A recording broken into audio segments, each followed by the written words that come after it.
Hello, everybody, and welcome to Inkspot. We are live from Normal Community. We are ready to kick off girls action versus Bloomington Purple Raiders, and then following will be the boys contest against the Bloomington Purple Raiders. We'll send it over to Pranav Bhukia for a pregame. Good evening, and welcome to the Inkspot's coverage of Ironmen basketball. Tonight, we've got a Big 12 doubleheader ahead of us, where the Normal Community Ironmen take on crosstown rival, the Bloomington Purple Raiders. We open up action tonight with the girls' game, and the boys will tip off after. Let's take a quick preview of the girls' game. The Iron are currently 6-1 conference play, where Bloomington is only 2-5. Community season has had their fair share of ups and downs, but tonight they will look to set the tone early at home. This will for sure be an exciting matchup, as the last time these two teams met, Community beat Bloomington by 1 point in an overtime thriller. For some players to watch, make sure to keep your eyes on Lily Witzig. She's a three-point machine, shooting 40% from beyond the arc. And for Bloomington, Shuey will definitely pose as a threat, as she is the Purple Raiders' top scorer. Now let's shift over to the boys' game. The Ironmen are 18-4 overall and 5-1 in conference play, where Bloomington is 8-15 and only 2-5 in league play. Community has been consistent all season, averaging about 65 points per game and only allowing their opponents to score 54. Last time these two rivals met, it was a shootout, where Community won by 10 points, 79-69. And you can bet the Bloomington Purple Raiders will be looking to set the score even tonight on the Ironmen's home court. For some players to watch, for Bloomington, Cameron Riggs will not be playing tonight, so 6'5 freshman Dallas Marshall will have to step it up.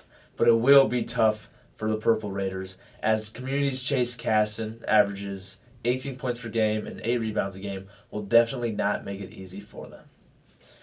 Make sure to stay tuned throughout tonight's broadcast, as these two matchups are going to be very entertaining.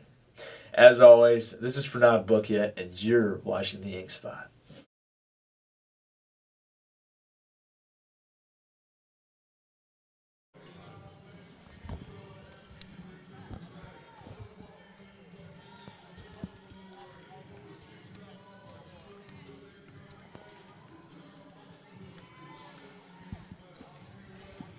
Welcome back. We are 6 minutes away from tip-off for the Normal Community Ironmen take on the Bloomington Purple Raiders. This will be a rematch of the contest earlier in the season at Intercity that ended in an overtime thriller. The Ironmen came out on top 60-59. A lot of clutch performances, a lot of clutch shots there.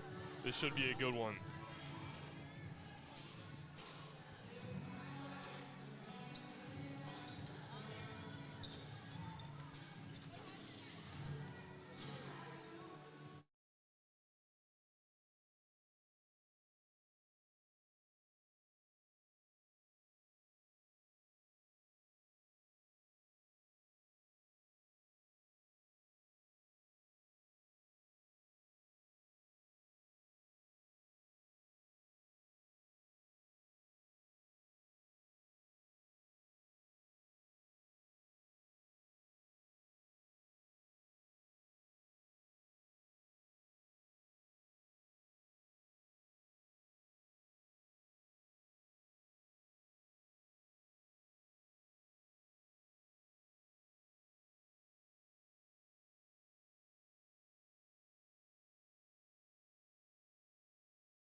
Good evening, everybody, and welcome back to Normal Community High School. It's Friday night high school basketball here on the Inkspot. We got a doubleheader tonight on the girls' side. Normal Community takes on the Raiders of Bloomington, and we've got the same thing in the second game. It'll be the boys of Normal Community against their rivals from across town, Bloomington High School. Pranav Bhukia and Brady Phelps, along with Joel Swanson here from Normal Community tonight. We're going to start off on the girls' side, and Brady, you were talking about before we went to break about the inner city game between Bloomington and Normal Community. Brady, talk about that one. Earlier in the season, it was a thriller that came right down to the wire. Yeah, at the time, the Ironmen were hungry for a win. They didn't have a win on the season. They were struggling inner city, but they pulled that one out against Bloomington. They were a late game drought. They couldn't get anything to fall, but then came Lily Witzig, the junior, that came with a massive three and set that one to overtime. The Ironmen were able to take over and pull that one out, surviving the Purple Raiders barely 60-59. And even though Normal Community does not have an excellent overall record on the season, the Lady Iron are 6-1 in the Big 12 right now. That puts them a half game behind Peoria Notre Dame and Peoria Richwood. So Pranav and Brady, they are right in the hunt here in the conference season, and this is a big game for the Lady Iron. Right, this is huge, but I really doubt the Purple Raiders are going to let the Ironmen win that easy. I mean, they're definitely upset about that last game, and I could definitely see them, looking to get back at the Ironmen. Yeah, Ironmen definitely have the higher stakes here, sitting at 6-1. The Purple Raiders are only 2-5, but they're looking to claw their way up the ranks. If they can get a win here, it takes them to 3-5, and that really detaches them for a lot of the bottom teams in the conferences. They're sitting at 2-5 right now. Yeah, kind of surprising that Bloomington's sitting at 2-5, but the Lady Iron have played really good basketball in conference. Behind both Richwoods and Peoria Notre Dame, both undefeated right now in the Big 12 season. Well, we kind of look at this Normal Community Lady Iron team so far this year, Pranav and Brady. Let's talk about the three-point line. That's where they score a lot of their points, so three-point shooting will be a real key for the Lady Iron, and I guess defending the three for Bloomington will be a real key for them. Yeah. Sorry, yeah, this team is very three-point heavy. They shoot a lot of threes, and, I mean, for a lot of those police players, they usually make most of them. I mean, Lily Witzig is shooting 40% from beyond the arc, and that, I mean, I don't think that's normal, is it, Mr. Swanson? I mean, That's really good shooting percentage, no doubt, and usually coming off the bench as well. So she's kind of that spark plug for this team off the bench to be able to get the job done, knocking down those threes. And Brady, really the other big shooter for Normal Community then is going to be Taylor Williams. Yeah, Taylor Williams is taking 6 threes a game, knocking about 30% of them in. And she's not afraid to take any three. She likes every shot she sees. And if she can get hot, we've seen her the last game we called. She made 3 in a row. She made a step back. She definitely turned this game upside down. We start talking about the strengths of this Normal Community team. Also, Zoe Wilde in that backcourt. Defensive pressure is really the key to her game. Trying to turn Bloomington over, and it is also a Raiders team that has turned the ball over quite a bit so far this season. That's something we should look for as well. Yeah, speaking of turnovers, though, the Ironmen are not strangers to turnovers. I mean, sometimes they get kind of in a slump and start, just kind of giving up the ball really easily. And so if they really want to come out with a win tonight and improve their standing in the Big 12 Conference, they're going to have to be able to learn how to control the ball and keep it safe. Well, we are looking forward to Big 12 basketball on a Friday night. It's the rivals from across town, Normal Community and Bloomington. We're going to get ready for the tip-off. Before we do, let's send it over across the way to the PA announcer, Mr. Jason Drengwitz.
When the storm rolls in, most run from it. They see the dark clouds. They feel the wind shift. And they turn the other way. Cows run away from the storm. But the bison run into the storm. Be the bison. Head down, shoulders squared. The bison runs into the storm. They face what's coming. Because the faster you face it, the faster you rise through it. Be a bison. Be fearless. Be relentless. Be relentless. Be fearless. Be a bison. This season, we don't run from the storm. We charge into it. Into pressure, into noise, into every challenge. Because that's what Iron basketball does. We don't avoid the work, we embrace it. We don't wait for the storm to pass. We become it. We are bison. We are Ironmen. We are Ironmen. We are Ironmen. We are Ironmen. We are Ironmen. We're bison. We face the storm together. This is Iron basketball.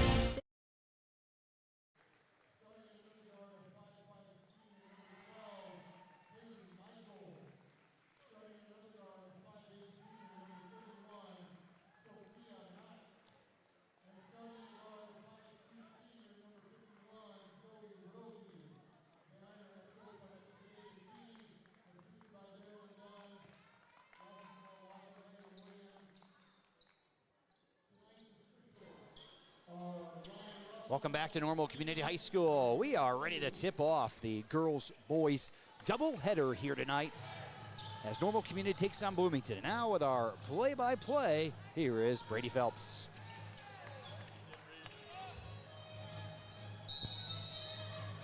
And the ball is up, and it goes the Ironman way. Haley Michaels with it, commanding the offense for the Ironmen. She kicks it to Wellborn.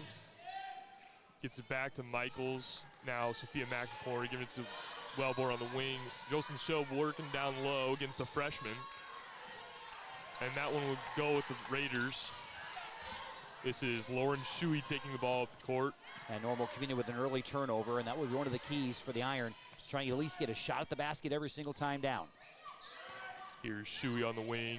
She gives it to the freshman on the block. She's trying to work Shilb. Now Skeet, the junior guard, with the ball. No shot clock tonight. There's Zoe Wilde with a nice deflection. It'll be staying with the Raiders. That's exactly how you teach it. Outside hand, looking to tip it to yourself right there. Get out in the fast break. Wilde does a nice job of pressuring the basketball, but does a really good job there of getting up in the passing lane. Yes, she does. She does a really good job. Here's a turnover from the Raiders, back-to-back turnovers. And I think turnovers will be a key for both teams, just trying to limit them. Get as many good shots at the basket as you possibly can. Looks like Bloomington kind of going to start off a little bit of pressure here. A little 1-2-2, look for a trap right away. Normal Community try to get the ball in the middle of the floor as much as they possibly can. Yeah, senior guards Michaels and Wilde will be key in this matchup if they're going to stick with that press. Here's Ashton Wellborn with a tough layup, and she's fouled on the way up. Should be going to the line for two. Yeah, certainly a lot of body on that particular play, and Bloomington will pick up the foul. Boy, Bloomington left the basket wide open on the backside. A little bit too much pressure on the front side. You're going to have to put pretty heavy ball pressure if you're not going to put a player back on the backside. You're going to give up a ton of layups as the first free throw up, and no good that time for Ashton Wellborn. Yeah, if the Ironmen can make long, smart passes, they can break this press with ease and get to the line like we are in it right now. That'll be key in this game. Yeah, just trying to get that basketball in the middle of the floor as much as they can. But misses both free throws here. Shilb gets a rebound back. She goes up, gets her own rebound. No good. That rattles around, be going to the Raiders. I think she was being boxed out while she shot at that time. Yeah. Inside. No foul call that time by the official. Here's Skeet with the ball. Haley Michaels pressuring her all the way up to the logo. Feeney saying, don't use those hands. Stay away from foul trouble. I think this is what you're going to see from Normal Community. You're going to see heavy ball pressure throughout the game, try to force turnovers, get easy basket on the other end. Boy, no count here. She's had it for quite a while. Now we get a timeout, a 30-second timeout here for Bloomington. So they did not like what they saw with their offense. And you can kind of see with that ball pressure, Bloomington have to extend their offense way up the floor here to start the game. We'll see if that pays off for the Iron. Yeah, it's a quick timeout. Coach Christina Mabels doesn't like what she sees on offense. Trying to make a couple of adjustments and get this show on the road. Still a 0-0 ball game. Yeah, and certainly Normal Community had an opportunity on the other end with a couple of free throws. Could knock those free throws down, but you have to like what you see with the ball pressure here for the Lady Iron here so far in the contest. You got to think that's going to start to pay off with some turnovers and eventually some easy baskets on the other end of the floor. Yeah, the two guards, Zoe Wilde and Haley Michaels, combined for 3 steals a game. thing getting those passing lanes and poke some balls out of these Ironman hand or Bloomington Purple Raiders hands rather. They can get those fast transition points like you talked about. Yeah, it seems like Normal Community is going to extend that pressure all over the floor here. I think it's exactly what Coach Feeney wants to see. Here's Shuey with Will the honor. She was one of Bloomington's top scorers, and she will definitely need to be looked out for. Yeah, turnover that time. They tried to throw that ball in the high post, and Schlib did a nice job there kind of getting around and being able to knock that ball away. Here's Wildy driving. She kicks it to Michaels for the three, and that is good. Our first points of the game from Haley Michaels. Yeah, good dribble penetration that time by Zoe Wildy. Just draw a couple of defenders, knock it off for a nice look. And when Normal Community shoots the three ball well, they can put some points on the board. They're pretty reliant upon it from the outside. There's Lennard from downtown. She answers back with a three of her own. A really nice job creating a little space there on the step back. And now we see that 1-2-2 pressure here from Bloomington and trapping hard out of it. The Raiders got a trap there, and they forced a turnover. Now with numbers, the Ironmen regroup. It seems like both teams have the same game plan here. You're going to really pressure the ball, try to force the other team into turnovers, and see how many easy baskets they can get out of it. Here's Lard with another three. That one's no good. Willie gets the rebound. Nice job by Zoe. That was a really good block out down low, but look at this full court pressure here now by Bloomington. Yeah, Wiley of Bloomington really giving pressure all the way down, even when our other team is on the other side of half court. Here's Mack, picks up her dribble. She'll find Wildy on the wing. Now Schilb with the post entry. She goes up, no good. Yeah, it seems like Jocelyn Schilb is going to have a nice advantage in there for Normal Community. We'll see if the Iron continue to probe inside offensively. She's already got 2 rebounds so far. She leads the Ironman with rebounds, averaging 6 a game. By far, that's the best rebounder on the team. Well, the way this game has started off, it looks like it's going to be pretty chaotic here in this contest here, back and forth. Both teams really pressuring the basketball and getting after it early on. We get our first substitutions of the game.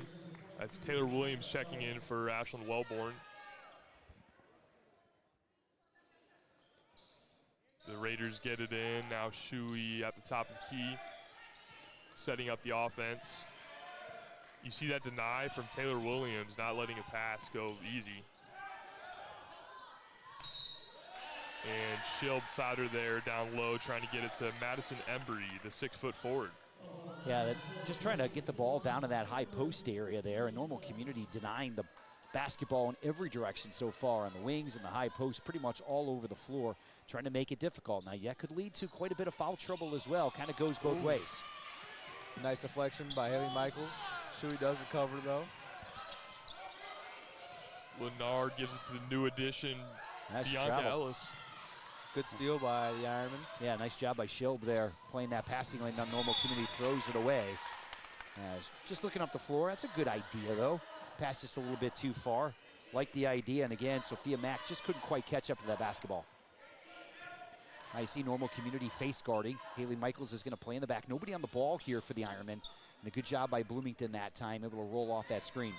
Yeah, when you see that press, they have nobody on the ball. They got a 5-on-4 advantage on defense. Yeah, just trying to play a player back so they can't beat, those 2 guards can't beat the 2 front guards behind them. Here's Shuey, sees a shot she likes, she doesn't go. Now Michaels with the ball. She'll slow it down, get in the half court. It seems like both teams want to push the ball up the court here a little bit and try to find some early looks offensively. Here's Wildy working down low. She hits the deck, and then she gives that one up. Now Shuey pulls up for a mid-range, and that is good. That's one of the things the Ironmen can't get used to. They just can't keep turning over the ball like that. Otherwise, this will be a very long night for them. Yeah, especially when they're Purple Raiders getting traps like this. Here's Williams for 3, no good. Schilb's there for the rebound. And she stepped out of bounds. That's exactly, though, how you want to break that press, especially that 1-2-2 full court. You like to put that ball right in the middle, kick it sideline, strong side, throw it to the weak side at that point, and got a good look at the basket. That's a shot that Taylor Williams can make right there, just didn't go down. But you got to like the press break that time for Normal Community. So after the Ironmen get off to that nice 3-0 start, turnovers have been a problem for Normal Community. I think the defensive pressure for Bloomington has bothered them here early in the game. Yeah, Dave Feeney calls a timeout here. He's talking to his team. I'm guessing he's saying no more turnovers. We got to be careful with the ball and get the shots that we want. And when we talked to him this week, he talked about his early season struggles and how the team started off slow, but they got hot. They were 8-2 in their last 10, and now they're rolling, and he thinks his team has found an identity, and that's hard defense and getting the drive and kick threes that they like. Yep, and I think that is going to be defensive pressure. That is going to be the key for Normal Community, trying to turn them over, get easy baskets on the other side. It seems to be that identity that he's talking about. And now we see both Lily Witzik and Taylor Williams on the floor at the same time. A couple of players that can really spread the floor for Normal Community. Here's a nice deflection from Williams, and this will be staying with the Raiders. It's a good hustle play, though, by Henry Michaels. Yeah, it is man-to-man full-court defense right now for Normal Community. Yeah, nice job face guarding the ball, but you can see the screen for Bloomington's been effective. The Ironmen have been dropping out of this after the initial pass. Here's Lennard driving. She gets it on the elbow, and she looks for Embry. She goes up, no good. Michael's there for the rebound. Trying to push the pace here, stay out of any full-court pressure.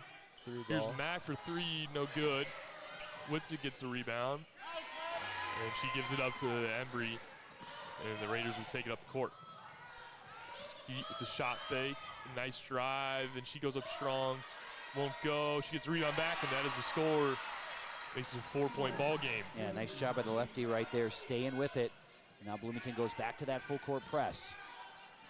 I think that time Lily Witzik was hoping to get a cut to the basket by Taylor Williams on the backside. And Normal Community turns the basketball over.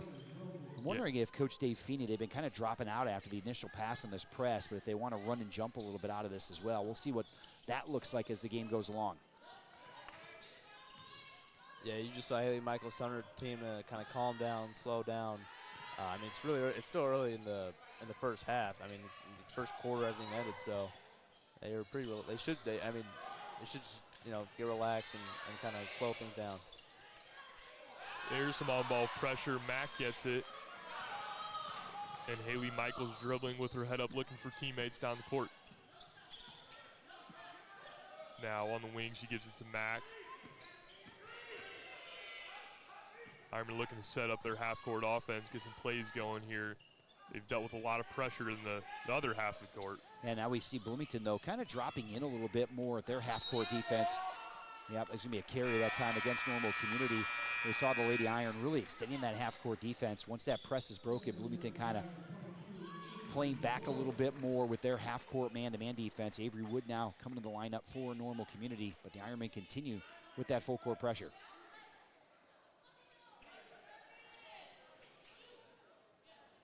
Now as the Raiders try to get the ball in, Zoe Wilde just hawking down Lauren Shuey there. Lauren Shuey's the leading scorer for the Purple Raiders with 13 a game.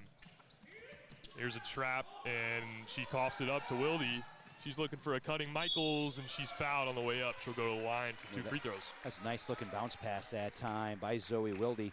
Normal Community did a nice job getting a trap out of that particular play. You saw Haley Michaels, who's playing that backside, was able to come on over, get that trap. Once that trap was established, the pass goes back, hangs up in the air a little bit too long. Zoe Wilde does a nice job playing that passing lane. How about that bounce pass right there, hitting Haley Michaels right in stride. She's able to take it up and get fouled. Yeah, it was a great touch from Wilde. Michaels and Wilde on the same page there. Two seniors have been playing with each other for a while.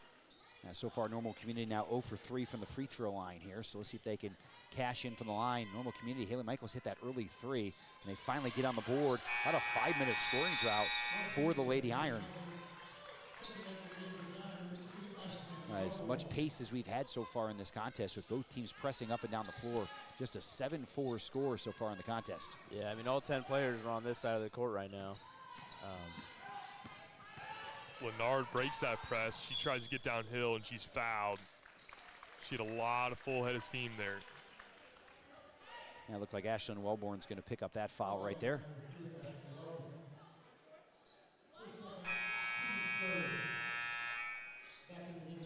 Yeah, third team foul now against Normal Community, so a couple more will put Bloomington then into the penalty.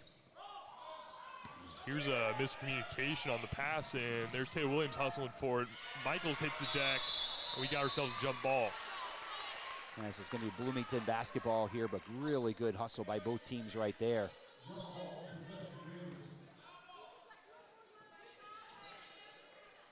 And Now Normal Community continues to match up. It'd be interesting to see how Bloomington continues to handle this pressure. I see now the ball's going to come in on the sidelines. It's a little bit harder to run those screens that they're using to get open. Yeah, they're looking for those screens there, but it looks like the Ironmen have figured it out. They're switching on them really quick. Yeah, the switch is good, and anytime you see the team switch, the offensive team then will use that rollback on the backside to be able to get that other player open. So we'll see if Bloomington's going to be able to do that effectively against this pressure. Yeah, earlier this week, Coach Feeney said that one of his identities going into this game would just be playing really hard defense, and that's what the Iron have been doing. Only letting up 7 points in the first 5 minutes of regulation. Here's Shuey on the wing. Williams on her. Kind of sagging off now, not as much pressure as we've seen. Now let's see if he tries to force her to her left hand a little bit here as the half goes along. Under a minute now to go in the quarter. Try to get to Embry there, but Shield knocking that one away. And here's a reverse layup, no good. That one will be staying with the Raiders. That's a good defensive possession there by Normal Community. They can continue to get those types of defensive possessions. They're going to be in good shape in this contest. Problem for the Iron has been they've just had a hard time scoring here so far in the first period. Maybe Michaels gets that early three and just nothing ever since. Here's Shilb reaches over and gets that rebound. That's her fourth of the game, I believe. Yeah, nice job by Jocelyn Shilb, able to reach over the top. But this has been Normal Community's problem, is turning the ball over. Yeah, got a little antsy there and turned it over again. Here's Shuey for three. That doesn't draw any iron. It'll go out of bounds with the Ironmen. Well, I think if you're Normal Community now, you're going to face the full court pressure here. If you can break it and get an easy look, you're going to take it. But if it becomes half court, I think you might want the last shot here of the period. Here's a long pass to Witzig, and now another turnover. Hey, just one pass away. Did a great job getting the ball to the middle. That's got to be a bounce pass. Here's Lennard. Doesn't draw any iron there. A great save for the Raiders. Can't make the layup. Now with 13 seconds left, Michaels has it for the Ironmen. She'll slow it down, probably hold for the last shot here. Yeah, I think you want the last shot. She looks for Shilb down low. A couple bodies hit the deck, and that'll be the end of the quarter. The Raiders win this one, 7-4. Yeah, at the end of quarter number one here on the Inkspot, it's Bloomington 7 and Normal Community 4 in game one of the boys-girls doubleheader here tonight. Well, I guess Pranav and Brady, if kind of had a word to summarize quarter number one, it would be chaos. The ball was kind of all over the place on both sides. And I guess part of that is both teams deciding to press, defensive pressure, but neither team handled it very well in the first quarter. Right, and if I had a second word to describe this game, it would be defense. I mean, and then a third, pressure. I mean, they've just been pressing this whole game, playing, face guard defense, not really letting up any team, either team get it like a shot from beyond the arc. They're really trying to force them inside and really trying to earn those buckets. Got to think the first team that can adjust, break the press, and get some easy buckets, looking at the score, is going to be the team that wins this game. We'll see if that's going to be Normal Community or Bloomington here tonight.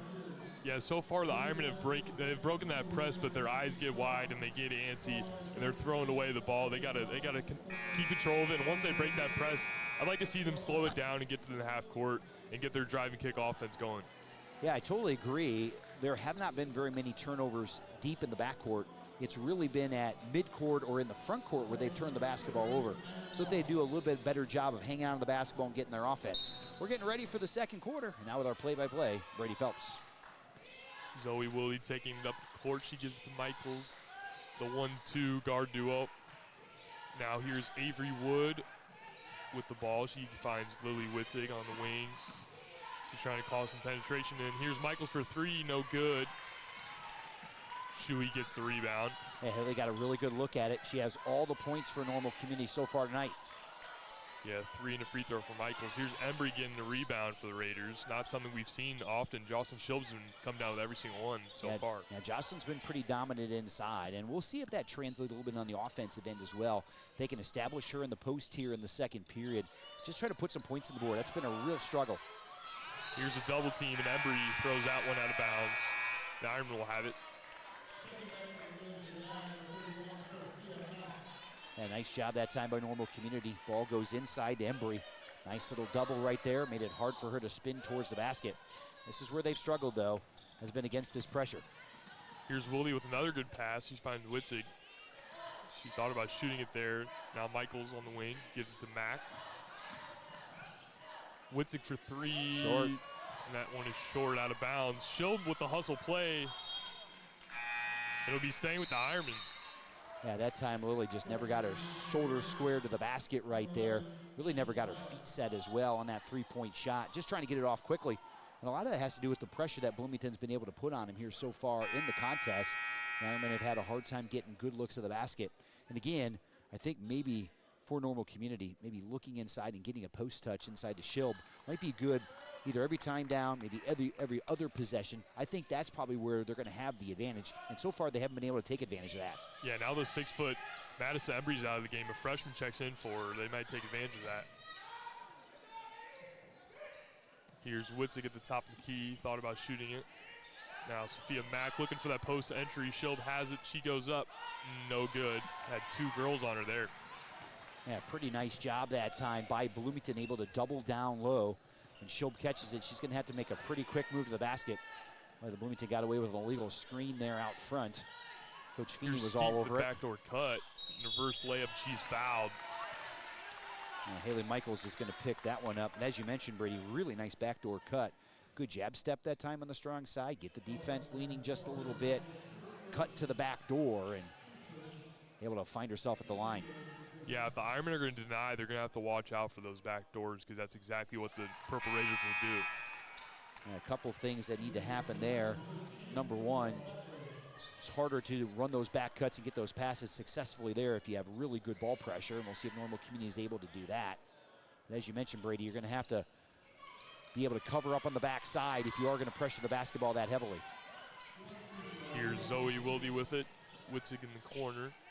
Well, Bloomington's doing a good job. They know who the shooters are, and they know who to take away from that three-point line. They've been able to do so far. She's got a 5 count on, but able to get out of there. Now here's Mack with an open three. That one's no good. Wilde gets the rebound. She goes up with it, hits the deck, and Beckler was fouled hard there, going back up with it. Yeah, Annie Wiley's going to pick up the foul right there for Bloomington. So Normal Community will find themselves at the line. Izzy Beckler is going to get there. And we'll see if she can knock in a couple free throws. The Lady Iron only 1 out of 4 from the free throw line as Wellborn missed a couple and Haley Michaels split a pair earlier in the first quarter. This first free throw is good. The second free throw of the game for the Ironmen. Well, I guess the bad news for Normal Community right now, 5:58 to go before halftime. You only have 5 points on the board. Good news is you're only down by 3 points in the game. This has been a really low-scoring contest. Both teams have played really good defense, and both have struggled to figure out how to put the ball in the basket. It's definitely a different story than the first contest we saw between these two teams. 60-59 was the final score. Beckler misses the second, and now Lennard looking to push the pace. Here's Skeet kicking it to Shuey. She'll look to drive. She finds Embry down low. Now Lennard slowing it down. You can see Normal Community doing a good job on their closeouts. Embry got down low, just couldn't finish. That's probably one of the better shots Bloomington's gotten so far in the half.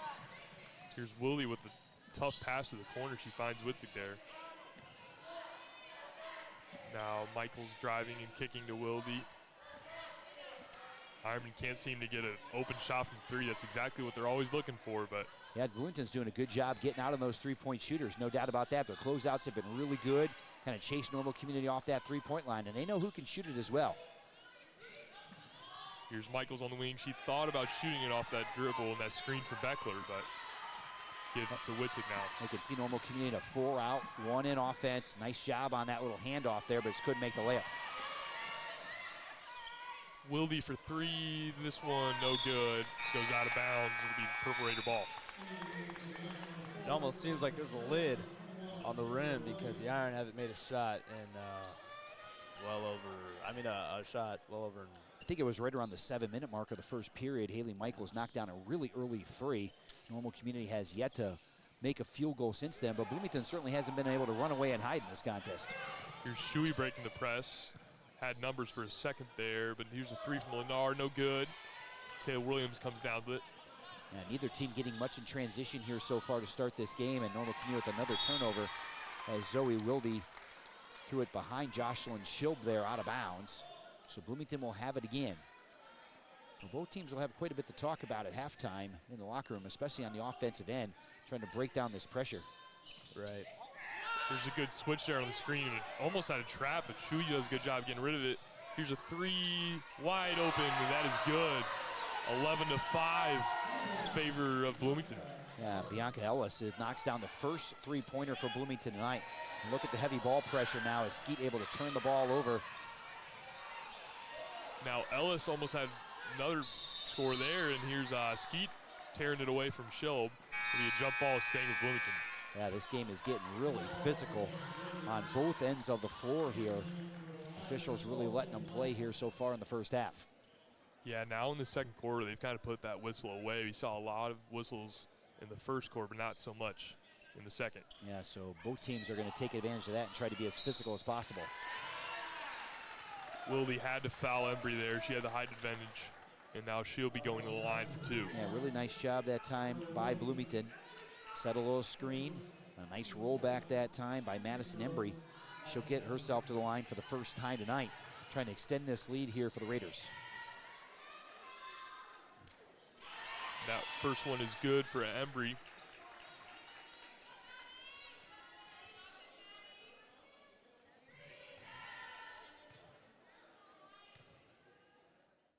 Second one is up and no good. Shuey gets another offensive rebound for the Raiders. And now an open three for Lennard. That one's good. Makes it a double-digit ball game, and head coach Dave Feeney calls the timeout. Timeout here now for Normal Community, as things have really gotten away from the Ironmen here on this last particular series.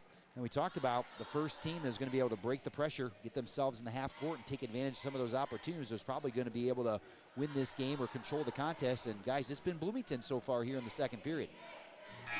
Yeah, it's what they've done on offense. They've been able to break this press and get open looks. And the Ironmen are kind of getting lost on defense. They were looking to deny the ball and not let any passes go by them, but they're finding, the Purple Raiders are finding more open shots than Ironmen right now. It's been a difference. And able to knock him down as well, as Christina Lennard knocked down a three-pointer. Bianca Ellis has knocked down a three-pointer. Got a couple free throws in this quarter as well. Not tremendous amount of scoring, but when the other team only has 5 points, that's all you need to be able to take a double-digit lead. Here's a good pass from Wildy to Schilb. She does a Euro step and goes up, and she gets her own rebound. That one is good. The Ironmen with their first field goal in about 10 minutes. Oh, nice job that time by Normal Community. They got the ball to the middle of the floor against the pressure, able to break it. And the one thing that really, really shuts down presses is breaking them for easy layups, and that's what Normal Community got right there for good looks at the basket. Here's Lennard with another open three. That one's no good. She's already got 2 so far this game.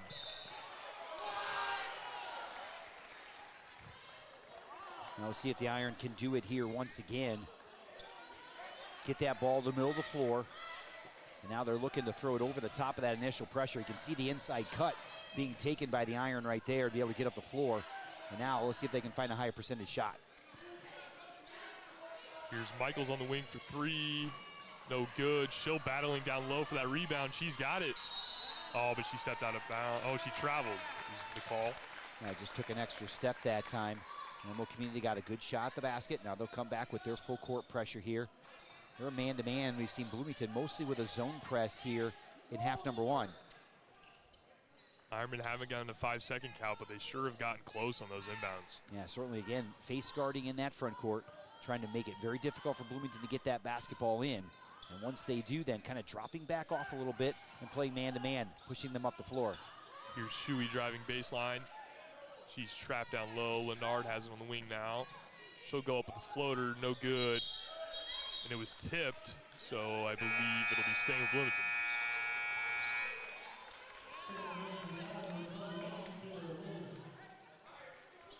I think what the Ironmen need to understand is that they're not, I mean, they're still in this game, right? They're only down 8.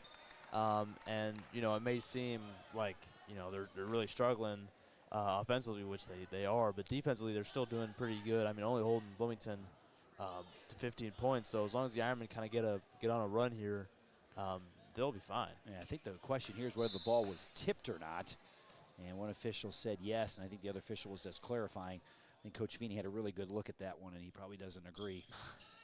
Yeah, but the boys in stripes give it to the Raiders. Now they get it into Lennard. And Shuey with a screen and a 3. Oh. No good. That was a really well-run play that time by Bloomington. They brought Shuey off a double screen that time.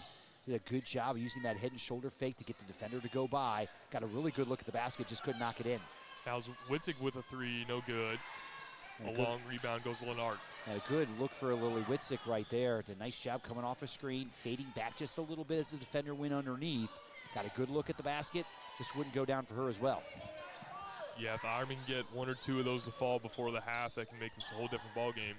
Yeah, it's not going to take much. It's a small run as Bloomington turns it over, and you could be tied at the half. So 15-7, I mean, a really low-scoring contest here. So any sort of run is huge in this game.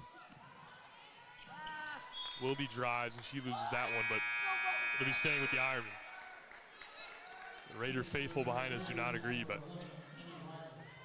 with the Ironman ball, Wildy inbounding it.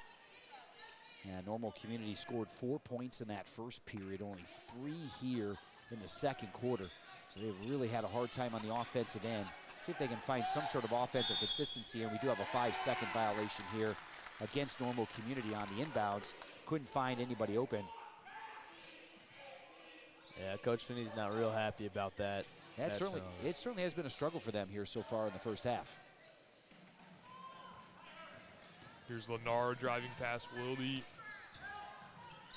And she's got an offensive foul. She extended her arm there, trying to create space. Well, Bloomington's done a pretty good job, though, of getting that basketball in bounds here in the second period. And then bringing it up against the full court pressure and the man-to-man full court pressure of Normal Community. The Ironmen have had a hard time turning them over. Bloomington's starting to get shots at the basket. Let's see on this end of the floor now if Normal Community can at least get something going before half. Here's Taylor Williams for three. That one is too long. And the Raiders corral this rebound. Another missed open three for the Ironmen. Yeah, just haven't been able to find the mark. Haley Michaels had that early three. That's been it behind the arc for the Ironmen. Here's Leonard. She has definitely found her way into the hoop. I believe that's her third three of the game. She's got half the Raiders' points. Yeah, knocked that one down right there. Here's Wildy with a nice drawn up play and a three. That one's no good. They had two. Here's Shield wrestled to the ground. And they'll give her a jump ball. No foul call there. Yeah, both teams had two hands on the basketball right there. Wrestled to the floor. 1:06 to go here now before halftime. And you can see Normal Community in a 1-4 low set here now on this inbounds play. They're going to look for Shield coming back to the basketball. Oh, they might have to call a timeout here. It's going to be another 5-second count. Yeah, again, Bloomington's pressure that time, forcing another turnover here against Normal Community.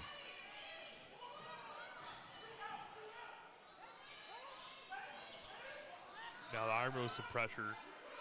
Almost got a 5-second count there, but the Raiders always find a way to get it in so far. Bloomington's got a lot of ball handlers.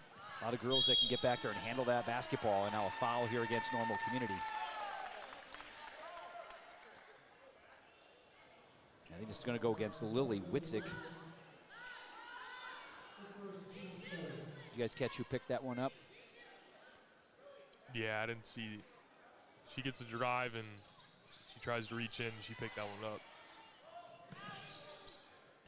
Here's a steal from Wildy, and a jump ball is the call. It'd be the Ironman ball.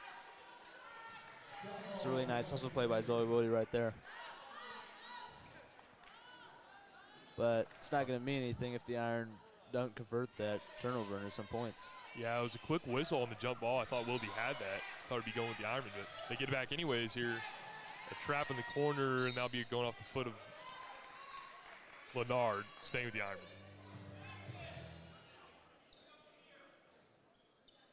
Bloomington seems to not be pressing right now. Yeah, they've given up that press with 48 seconds left in the half. Maybe not trying to surrender any easy points. Here's Wildy working her defender. She puts a good move on her, and Shield with the open layup, and she's got it. Makes it a 9-18 ball game. It's good basketball by Ironman right there. Let's hope that they can recreate that in the next possession or the second half. We'll see now. Bloomington will take the last shot of the half here. Just 20 seconds on the clock. Yeah, good job by Zoe Will to get up in that passing lane, knocking it away. 12 seconds left. See what the Ironmen can do. Here's Wildy from three. That one is good. She's the difference maker late in this first half, making this a much more interesting ball game.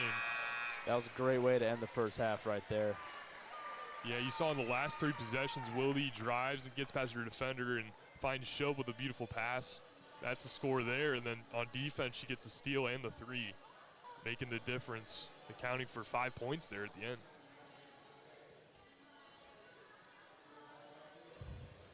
All right, we are at the end of the first half. Our score, it's Bloomington 18 and Normal Community 12. And we're going to step aside for a quick break. When we come back, we will talk about the first half, give you a rundown of individual player numbers, and bring you half number 2. You are watching the boys and girls doubleheader, Normal Community Basketball on the Inkspot.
Welcome back to Normal Community High School. Our halftime score, it's Bloomington 18 and Normal Community 12. Let's take a look at the first half scoring for both teams.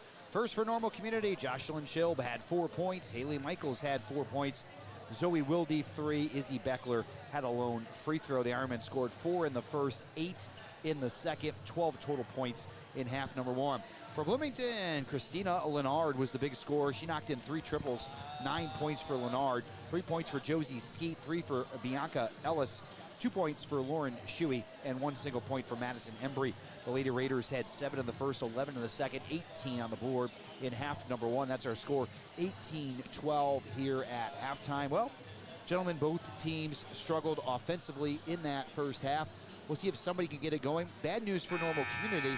They only scored 12 points in the first half. Good news is 5 of those came in about the last 50 seconds. So we'll see if they can keep that momentum going here in half number 2. Right, and you said something about, Lauren Shuey only had 2 points. Well, she's Bloomington's top scorer. So the fact the Ironmen have held her to such a low score is pretty good. But now they just got to focus on, making sure her other teammates don't score as well. Yeah, we'll see also if Normal Community can get that offense going here a little bit in the second half. It's kind of surprising it's such a low-scoring game at 18-12, especially with the perspective that both teams pressed almost the entire half. Both teams got some good looks on the offensive end, maybe beating that press. You just couldn't find a way to put the ball in the basket consistently in half number 1. Yeah, Ironman did a good job of breaking that press in the first half. They got a little sloppy with it, but it seemed like they figured it out late in that second quarter, and they put 5 points on the board in the span of a minute. Yeah, we'll see if they can keep that offense going now here in this third period. Down by 6. They beat Bloomington in overtime earlier this season, trying to get to 7-1 in the Big 12. And now for our play-by-play in the third quarter, here's Brady Phelps. Here's Ashley Wellborn driving, spinning. She finds Wilde, who had a great end of the first half. She finds Schilb. Now the kick to Michaels, and now Wilde. Handoff there, and she lost it on the drive. It'll be Skeet for the Raiders. And Shuey with an early 3, no good. She hustles for her own rebound, but it'll be going with the Ironmen. And Shuey was not able to find a lot of good looks in that first half. Might have rushed that one just a little bit there in transition. So Normal Community now has the basketball here. It looks like Bloomington's gone a little bit more to a man-to-man press. Nope, now settling back into that zone. The Ironmen break that press, and now Wellborn on the baseline with open shot, no good. Schilb gets the rebound, she puts it back up, that is good. Joshua Schilb now 6 points in the contest. Normal Community able to break that press, getting an easy look on the other end, and we'll see if that's going to be a theme here in the second half. Yeah, that time a much slower approach. They were more calculated with their passes there. And it looked like Bloomington kind of backed off that pressure a little bit. They were really trapping that first pass hard early in the game. And kind of backed that off a little bit. Maybe they kind of saw what happened late in the half as Normal Community was able to beat that press for some good looks at the basket. Here's Skeet looking to inbound it. She gives it to Lennard. Lennard with a nice spin move and a layup, and that is good. A nice drive there. That's an 11-point game. She's certainly been the star here, averaging just under 10 points per game. She's got 11 already in the contest. Another early turnover by Ironman. I'm sure Coach Feeney's not too happy about that one. They get a stop, but Mack hit the deck, and they'll call it travel. Looked like she was knocked down, but it'd be Bloomington Purple Raider ball. Yeah, Skeet did a good job attacking the glass right there. Couldn't finish at the rim, and Mack lost her footing there at the last moment. It's always a tough call for an official with the contact that's there, whether that's a travel or a foul. Here's Shuey Wilde picking her up almost at the logo there. And she gets a deflection, but a whistle was called. Yeah, certainly excessive contact that time. Good call by the official. Definitely some physicality when the Ironmen are trying to pressure the ball. If the Raiders can get a drive, they're almost drawing a whistle every time. Yeah, it is difficult when you're going to put that much pressure on the basketball. Got to make sure that you're using your feet as much as possible. And I get a timeout here by Bloomington. They had a hard time getting it in. They'll take a full timeout at 20-14. Still a 6-point game with the Raiders in front. Well, obviously, Normal Community has seen some better offense over the last couple of minutes. Pranav and Brady, what are some of the keys maybe to seeing more of that offense here in the third quarter? I think they got to control the offensive glass. If they can get those rebounds, that's been the answer so far. Shield has 6 points doing that. And I think the drive and kick offense has worked for them all season. Why I abandoned it, I'd stick to it and try to get in these half-court sets. Yeah, I think the answer is Jocelyn Slib. I think they just got to keep feeding her down in the paint and down in the post and just let her kind of get in those easy buckets. And, you know, eventually if you just keep doing that, then it'll start to attract some of those perimeter defenders, and then you can kind of dish it out and start shooting those threes that the Ironmen are so well known for. Yeah, and that's one of the things in this contest is Normal Community only has 2 3-point field goals made so far. Bloomington's done a really nice job of taking them off the three-point line, making it difficult to get good three-point looks at the basket. So let's see if Normal Community can run their offense and get some better looks here in the second half than they got in the first half. Haley Michaels hit an early 3 in the first period, and then Zoe Wilde hit a very late 3 in the second period. Other than that, pretty much a pretty wide gap there for Normal Community with no three-point shooting. Now Shuey with the ball. She gets a screen from Embry. They look for the pick and roll, and there she is. Down low, she traveled with it. Really nice job by Haley Michaels on the backside. That's good help side defense. Both of the defenders that time jumped out on Shuey. They know she can score. And that was a nice roll by Embry inside, but Haley Michaels on that backside, that weak side pressure, is able to force that turnover, and now Normal Community gives it right back to Bloomington.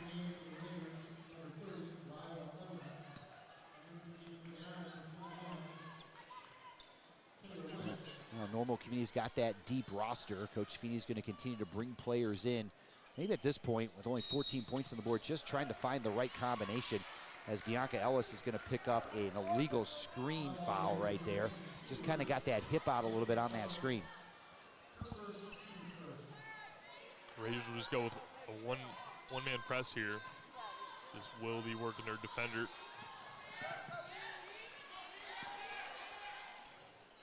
Now Michael's on the wing, setting up the offense. A lot of screen, a lot of motion here for the Ironmen. Shield with a drive and no good. She gets her own rebound and she's fouled. Yeah, nice she's been job. all over the offensive glass. Yeah, nice job by Jocelyn right there. Bloomington put a lot of pressure on her. Was able to turn the corner right there, get all the way to the basket. It's one of the few times we've seen either team be able to make a straight line, cut to the basket with the ball, and be able to get a really good look at the basket. First free throw up and good. Yeah, you got to credit that to help defense. Both teams doing a great job at that. And the Lady Iron only 1 out of 4 from the free throw line before Shield knocked that one in right there. 2 out of 5. And make it 3 out of 6, so getting back to 50%. And when you only have 36 total points in the game, free throws are going to be very, very important for both sides.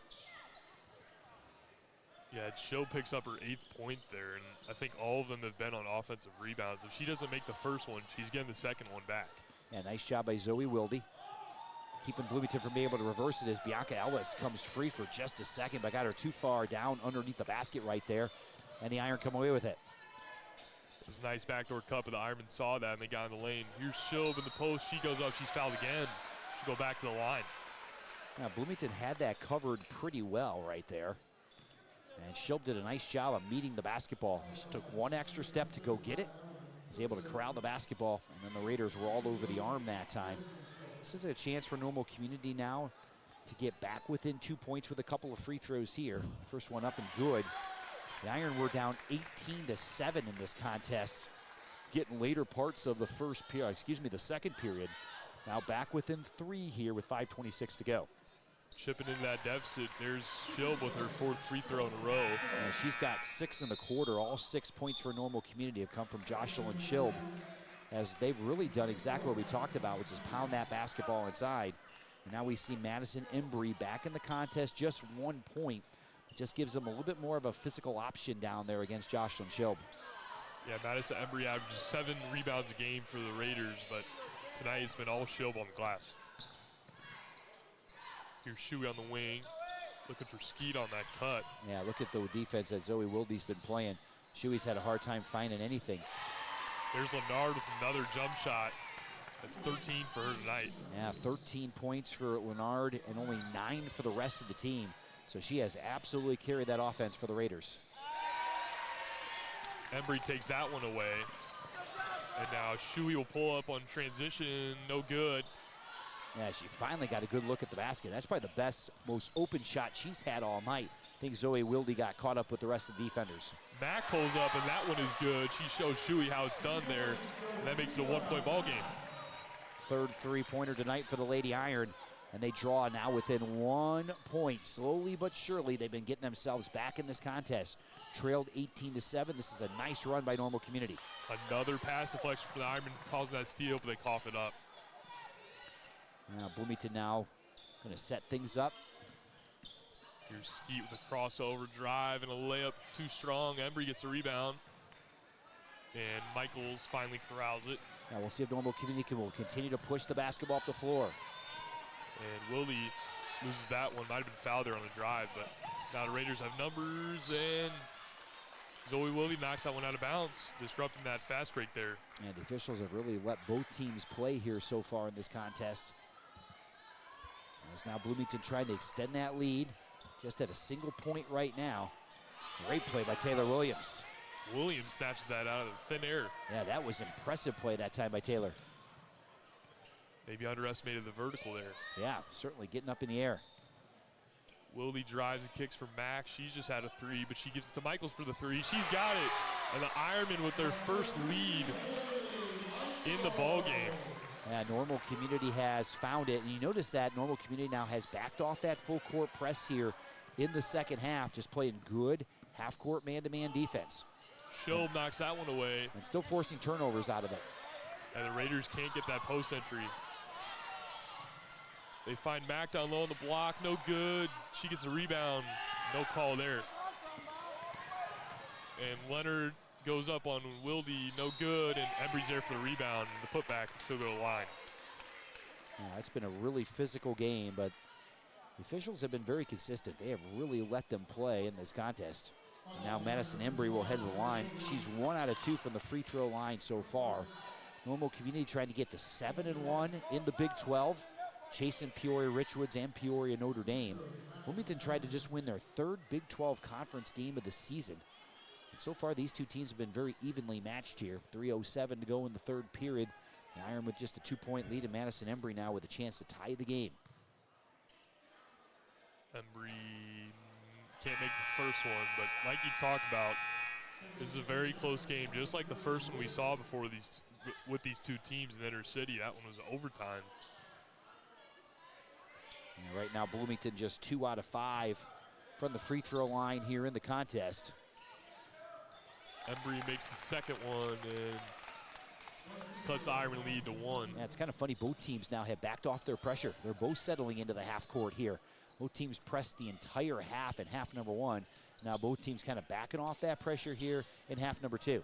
Yeah, so far that has meant more points for both teams. Here's Witzik for 3, no good. That would have been the third of the quarter for the Iron.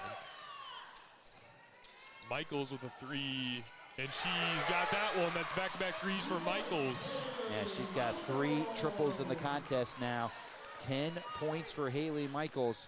And the second player for the Ironmen to get double digits, Jocelyn Schob, also has 10 for Normal Community. And now Michaels picks up Lennard all the way at half court. Shuey gets a 3. That one's good. She answers back. Normal Community just had their biggest lead of the contest at 4 points. And Lauren Shuey has the answer. Here's Schob on the baseline. And now Williams for 3. That one is good. The 4th Ironman 3 of the quarter. An absolute explosion from beyond the arc. Absolutely, and also offensively as well. Able to knock down back-to-back threes here. Normal Community has caught fire here in the third period. Yeah, both these offenses have been functioning so much better without the pressure, and Embry will be heading back to the line. She's fouled again. Yeah, maybe one of them should go back to that full court press. It seemed to create good, sound defense, or the other team having a hard time trying not to turn the basketball over. And now Madison Embry will head to the free throw line again. She's 2 out of 4 from the free throw line so far in the contest. Embry makes the free throw there.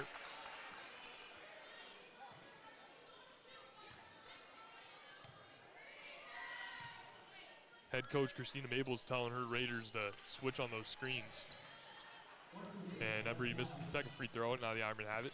Yeah, probably just trying to jump out on those three-point shooters that have caught fire. There's a handoff and not a real good switch. Taylor Williams with back-to-back threes. That's the 5th of the quarter.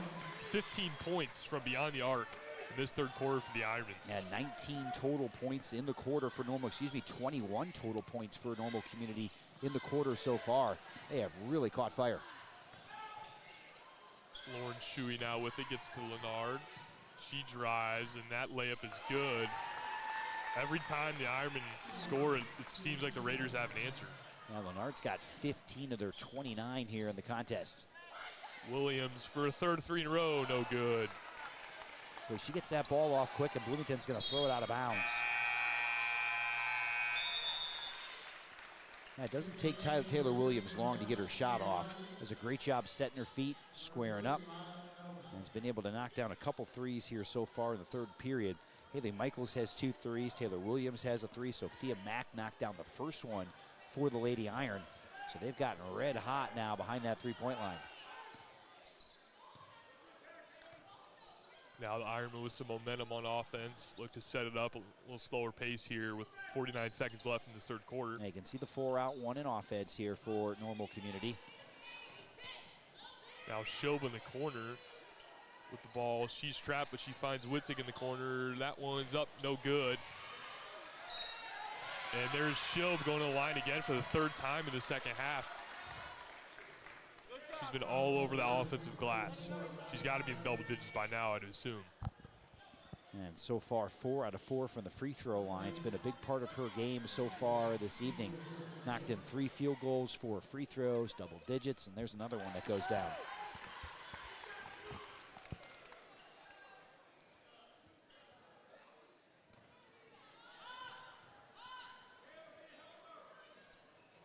And Shob can't stay perfect from the line.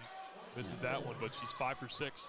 Yeah, she shot it well from that free throw line. She's going to get there a lot playing that post position. Here's Leonard with it, the leading scorer for the Raiders. Skeet finds Embry down low. Nice drop step, and that one's waved off. She traveled with it. And took an extra shuffle step right there and called for the travel.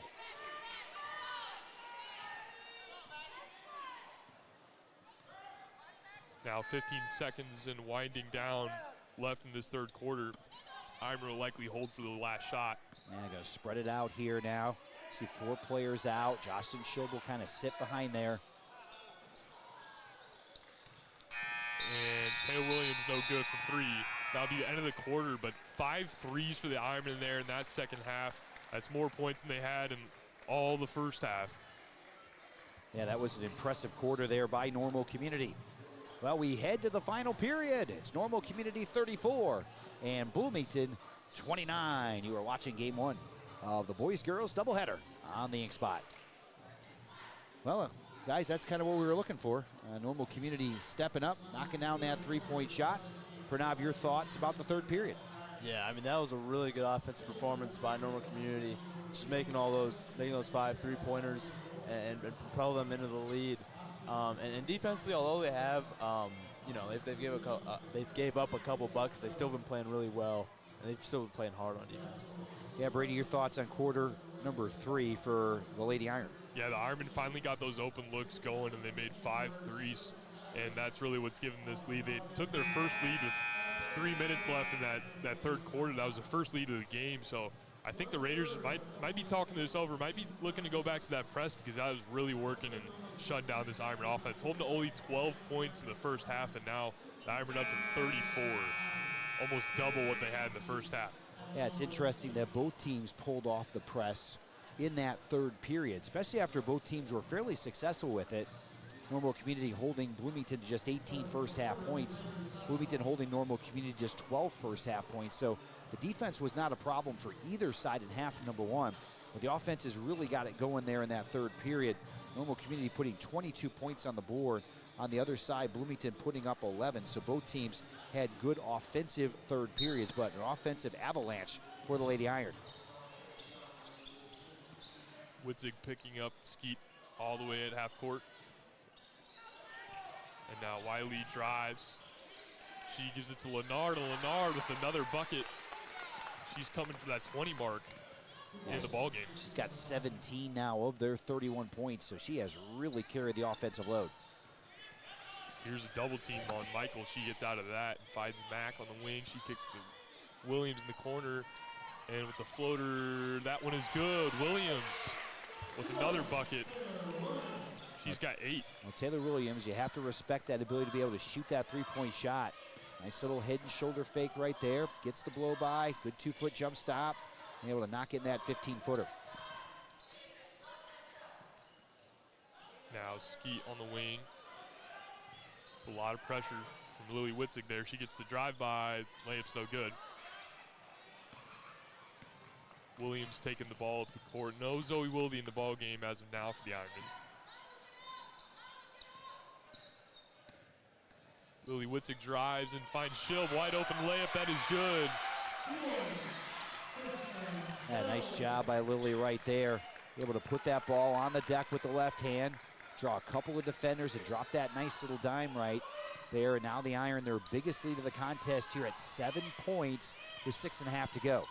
Yeah, it was a great dump ball from Shilb. Yeah, that's got to be a 5 count right there. And Lennard goes up and they had that one blocked. Skeet gets the rebound. That one's no good. And Michaels gets this rebound. The Ironmen looking to push it. They have numbers, got a 2-on-1, and they'll have to slow it down. And with a nice 7-point lead here, get the best shot you possibly can. Didn't happen for you in transition. Here's a behind-the-back step-back 3. No good. That would have been a highlight reel. But here's Sophia Mack. She's got a bucket. That makes the lead 9 points, 40-31. Yeah, Bloomington needs a timeout right here. The lead is at 9 points right now, and it's slipping away here for the Raiders. I'm kind of surprised they are not burning a timeout. They got 3 players right now at the scorer's table. Skeet picked up her dribble there at half court, almost turned it over, but Lennard gets it. She drives, and that one's no good. And the freshman walked before making that 3. That would have been huge, but got to be cautious with those feet.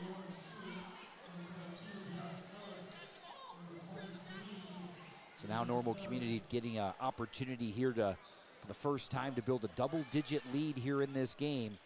40-31, 5.5 to go in the contest. An opportunity to get to double digits. But I'm really surprised Bloomington hasn't gone back to that full court pressure. It seemed to really work well for them in the first half. Yeah, the Ironmen definitely found their way on offense without that pressure. Here's Shilb with the travel. And a tough call that time against Jocelyn. Looked like she did a pretty good job getting the defender up in the air, able to get a little bit of a blow by. Officials must have felt like took an extra step before she put the ball on the floor. Now Lennard with it. She gets Shuey for 3. That one's up. No good. Williams with the rebound. And Normal Community has handled the basketball much better here in the second half. Struggled with turnovers in the first half, but it's been a much cleaner second half. Here's Mack with the top of the key. She's a pair of buckets in this second half.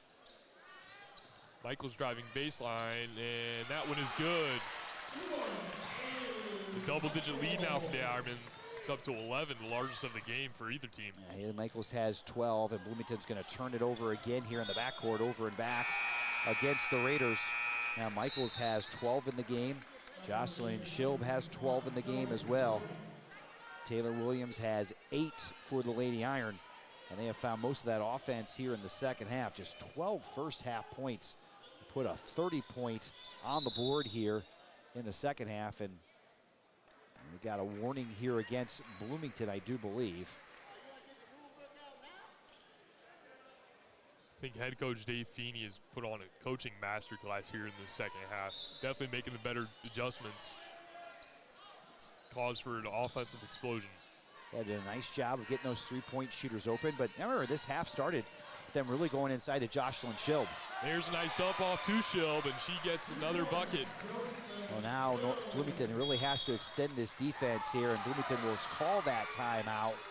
Might be too little too late for them, though. 4:17 to go here in the game, and Normal Community with their biggest lead at 13 points, 44-31. Pranav, give us your thoughts here of the first 3.5 minutes of the fourth period.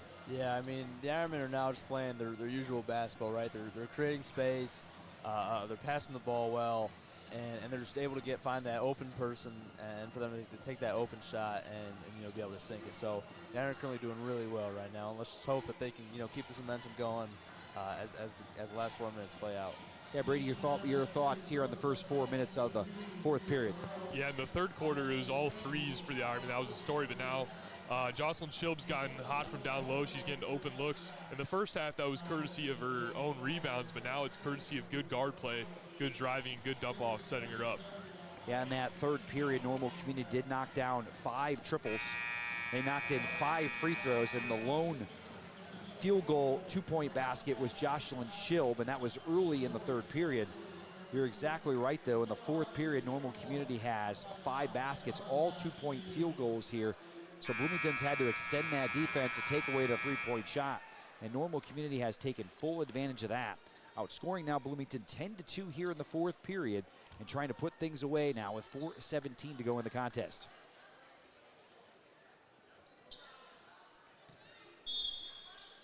The Raiders will have the ball down 13. Clock is ticking. They got something going here on offense. It's kind of stalled out in this fourth quarter. Shuey with the handoff takes it, and she'll set things up.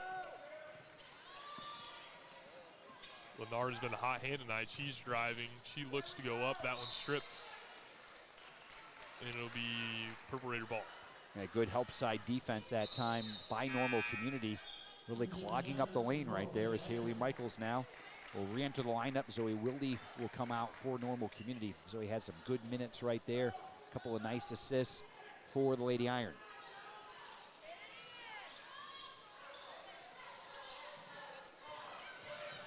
Here's a baseline drive from Skeet. She kicks out to Ellis for 3. That one's no good, too strong. Shilb with another rebound. Yeah, Bianca Ellis got a really good look at the basket. Bloomington's only got 13 points on the board in the second half, so it's been an offensive drought here for the Lady Raiders. Down 13 now. A clock down to 3:35 to go in the game. Here's Taylor Williams driving. Lost that one, but Mack gets it back for the Ironmen. Michaels takes a look at the clock. Probably trying to milk it down a little bit with this 14-point lead. No shot clock. And they'll call a foul on Shuey there. It's the first foul of the quarter on either side. As Normal Community did a really nice job of spreading the floor in that particular possession, pulling Bloomington out of what they want to be able to do. And the Raiders are really going to have to pressure the basketball. You got to think every time that Bloomington scores, they're going to jump back into that full court press. That seemed to be successful for them in the first half. They might have to go with that late in this game if they want to generate any offense. Williams gives that one to Lennard, and Bloomington would go another way. She's dribbling with her head up looking for teammates, but Ironmen do a good job getting back on defense. Yeah, good job by Lennard sinking in on that backside to get that steal. There's a 3 from Shuey in the corner. That one's no good. And Michaels is going to dribble this one out. Yeah, good job. Time and score, right? Up 13. Maybe earlier in the contest, you take that all the way in. Here's Mack with a mid-range, and that one is good. A good find for Michaels. That drive and kick and drive and dump-off game has been uber efficient in this fourth quarter. Yeah, Sophia Max got 7. She knocked down a big 3 for Normal Community in the third period. That was the first of those 5 3-pointers that the Ironmen made. And she made one early on in that third period that kind of started igniting this run here by the Iron. Yeah, it's really what got things started for the Ironmen, and ever since then, it's been wheels up. Yeah, 2:20 now to go in the game, and boy, Bloomington having a hard time getting anything fast. It's got to be quick going to the rim. There's a nice find. Lennard can't get that one to go. Well, you got to extend pressure here. If you're Bloomington, you're down 15 with 2 to go. You're going to have to go up and really pressure the basketball. It doesn't look like that's going to happen here for the Raiders right now. Well, they had a 6-point halftime lead. This game was 18-7 Bloomington at one point in the second period. Normal Community looked like they were in major trouble, but they have dominated this game ever since. And we'll see if now Bloomington's going to give up a foul here. 1:40 to go, down 15. Here's Michaels, another dump off to Shilb, and there it is again.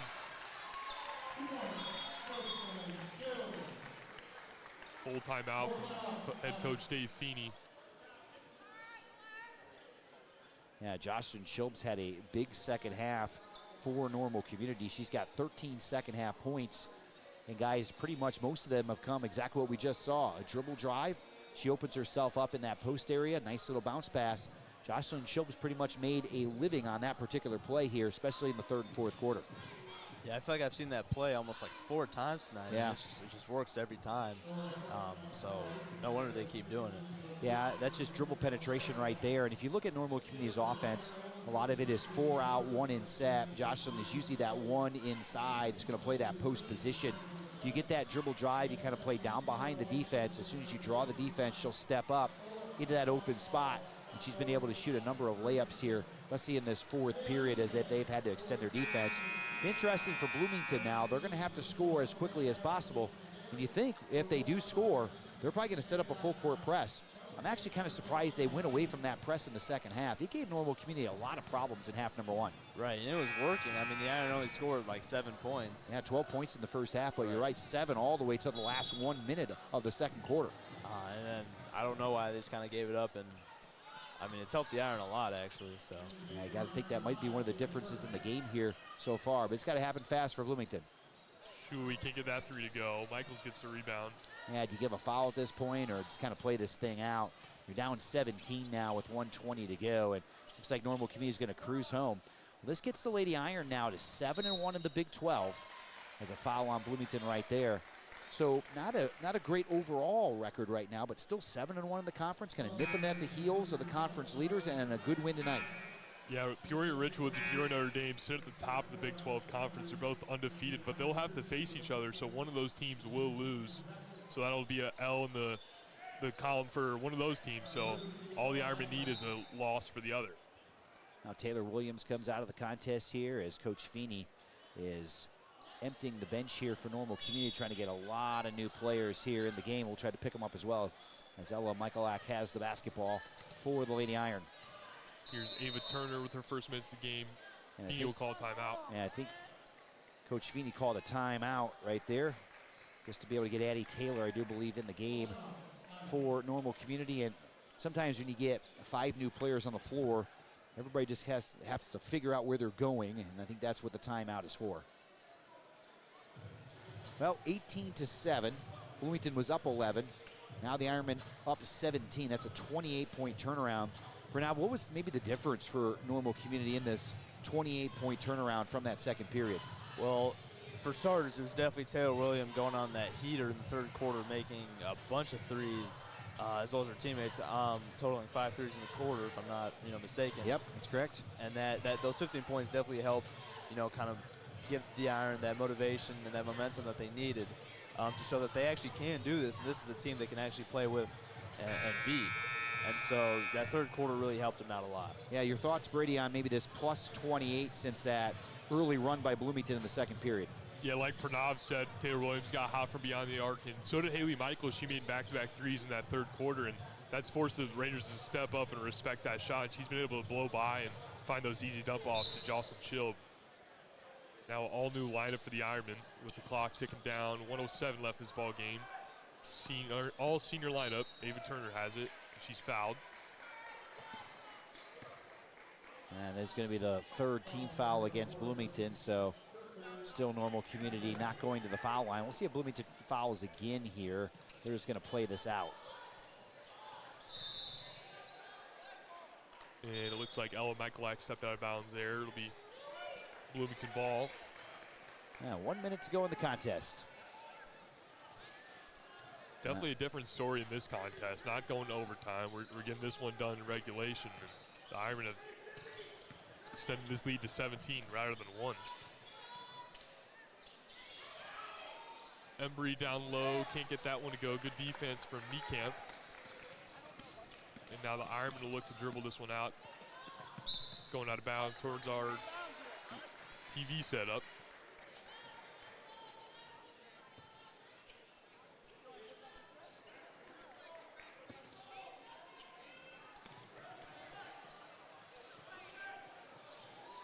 Niekamp now with it, gives it to Turner on the handoff, and a handoff to Michalak.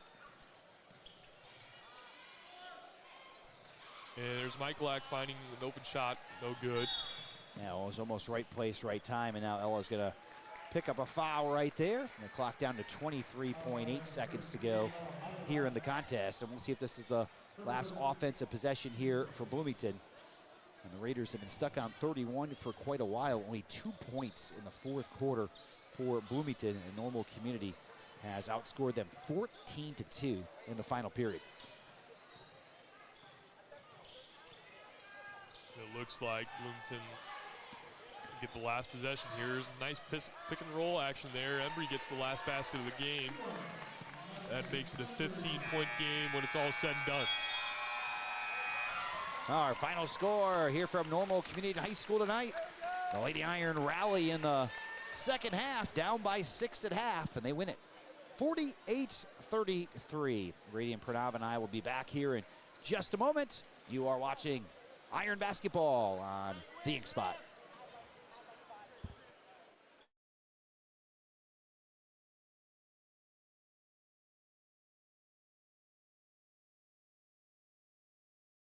Catch all the action this season, every Friday night home game, streaming live on NCHSInkspot.com.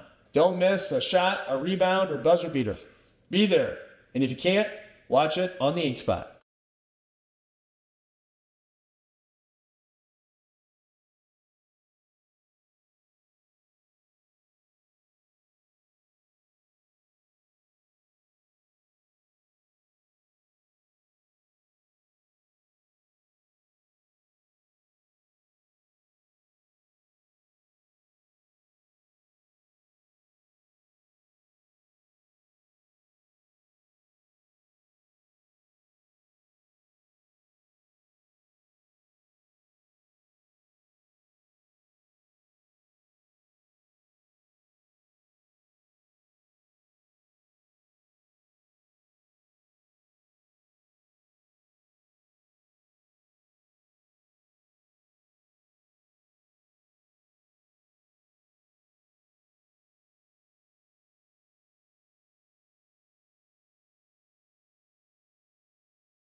Back at Normal Community High School, the final score, Normal Community 48 and Bloomington 33. Let's run down the overall scoring for both teams. First of all, for the Raiders, Christina Leonard had a great night. She had 17 for Bloomington in the contest, 17 of their 33.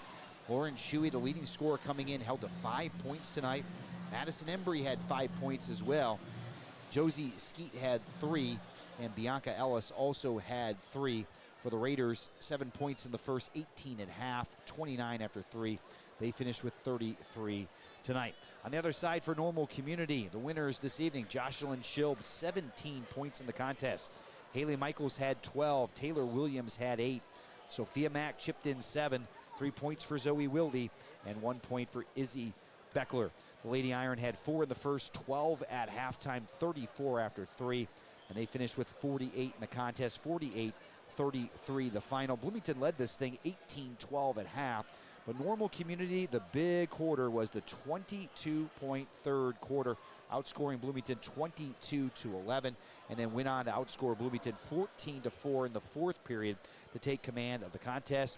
Pranav, your overall thoughts of the Lady Iron tonight? That first half was definitely concerning for the Ironmen, but the second half that they played is really reassuring and shows the fans what the Ironmen are really capable of. And you know, 7-1 in the conference is a really good standing as of right now. They're in third, and you know that's just a really good spot to be at this point in the season, and kind of going into the postseason as well. Yeah, absolutely. And 7-1 in the conference, and looking to make it 8-1 next time out. That's going to be a wrap here for us for game number 1. We'll be back in a few moments for game number 2. That'll be the boys, Normal Community boys, taking on Bloomington in game 2. Once again, our final score, Normal Community 48 and Bloomington 33. For Pranav and Brady, I'm Joel Swanson saying so long for a few moments. You can stay with us, though, as we will have presentation of the volleyball team at halftime, and we'll also have some SOAR basketball as well. So stay with us here on the Inkspot. Iron win, 48-33.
Welcome to the FB. We're a group of Inkspot reporters take a break from breaking news and share what's been making them happy this week.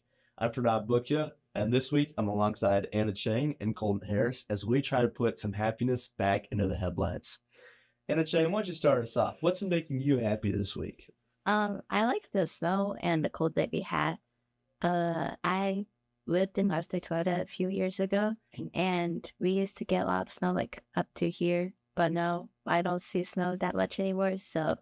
Really? So you say you really like the snow. Are you more of a winter person or like a summer person? I'm a winter person. Really? You don't like the summer at all? I like the summer, but I like winter more. Do you like play in the snow, like snowman stuff? Like I like looking outside and seeing snow. Yeah, I mean, that is valid, but like I hate the cold. Yeah, my friend who lives in North Dakota right now, she said last Friday it was -25 and it felt like -60 and they all still went to school. -60 and they went to school? Felt like -60. Oh my gosh. I couldn't imagine living there. Absolutely. No. Jeez, how did you live? Is that when you moved because it was so cold? No. Oh. All right. Cool. Why don't you go ahead and share what's been making you happy this week? besides the 4-day weekend, love it. The theater company here finished the set for Book of Foil for the winter play. I'm not gonna make any spoilers, but to think for my final show in this theater program, this is probably the best set I've ever had. So I think people will come see it. They should come see it. They will enjoy the set as much as I do. It's very fun. Really? Yeah. Can I ask what the show is about? Or maybe it's 100. It's just like Shakespeare. It's a Shakespeare show. The entire plot, I don't know. The entire plot is their friend dies, and when Shakespeare dies, and their friends, Henry and John, are trying to collect all of Shakespeare's plays and like make it into a book. Oh, I got you. Yeah. It's a really good. It's a funny plot line. What is the date like? The dates for the show actually is is February 12th through the 15th. Okay. Wow. So it's like in a month though. It's coming up. Oh yeah, like in like a few weeks. Yeah. So like when it comes kind of close to that time, do you guys go rehearse every day and every oh yeah, basically all day every day kind of? Yeah, like the latest rehearsal we ever had was like until like 8, maybe 9. Oh, and that's like right after school too. Yeah. It's like 6 hours. Wow. How long is like a play usually? The play's like usually 2 hours usually. Oh, okay. So it is pretty long though. You got like memorize all those lines and everything. Oh yeah. Jeez. I mean, but it's definitely worth it. Oh yeah, 100%. Yeah. What about you? What's been making you happy this week? Something that made me happy this week was on Saturday actually when Illinois, Fighting Illini, their basketball team traveled to Lafayette to play the Purdue Boilermakers, the number 4 team in the country, and Illinois actually upset them, and it was like a really close game throughout. Like there was like a bunch of lead changes, and their time they're like, all right, Purdue's got like an 11-point lead. You think they got it, right? But then Illinois just would make like a bunch of threes, and then end up winning the game. I mean, Keaton Wagler, who's a freshman right now, he actually scored 46 points at Mackey Arena, which is like the most that anybody on like an opposing team has ever scored at Mackey Arena. And Mackey Arena is like, it's Purdue's like stadium, and it's like supposedly like the hardest place to play in college basketball. Like it's one of the hardest. So for him to go and like drain like 9 threes, which is also like an Illinois record, single game record, and then have like 46 points, is quite honestly insane. And it's such like an awesome performance, by Fighting Illini that it just kind of made me happy. And it's kind of like going into my week, I'm pretty stoked about it. So, and like as a freshman in basketball, college basketball, yeah, that's like a big achievement, right? I mean, that is crazy. This kid's like 18 years old. He's like probably, I mean, I'm only 17, but he's only a year older than me. And like he's playing against like some 23-year-olds in this school, and man, that's crazy. Yeah, it is insane. What's Illinois right now? Illinois moved up in the AP poll to number 8 or number 9. I can't remember, but I think that's honestly outrageous because they have the number 1 offense according to some like sources. So I think that Illinois should be kind of number 6, number 7. I don't really know how Michigan State's ranked above Illinois, but we'll obviously see. Illinois plays Michigan State actually coming up within the next like 2 weeks. Yeah. What rank was the team they played against? So Purdue was number 4 when they played them, and now they dropped to, I think, 11 maybe, 11, 12. All right. That's all for this episode of The Upbeat. Inkspot staff trade breaking news for good news. If you enjoyed spending a few minutes with us, make sure to tell a friend to check out more of our coverage at nchsinkspot.com or on social media at nchsinkspot. We'll be back soon with more stories that keep us smiling. For Anna Chang and Colton Harris, I'm Pranav Bhukia. Thanks for tuning in. And remember, stay positive, stay informed, and stay upbeat.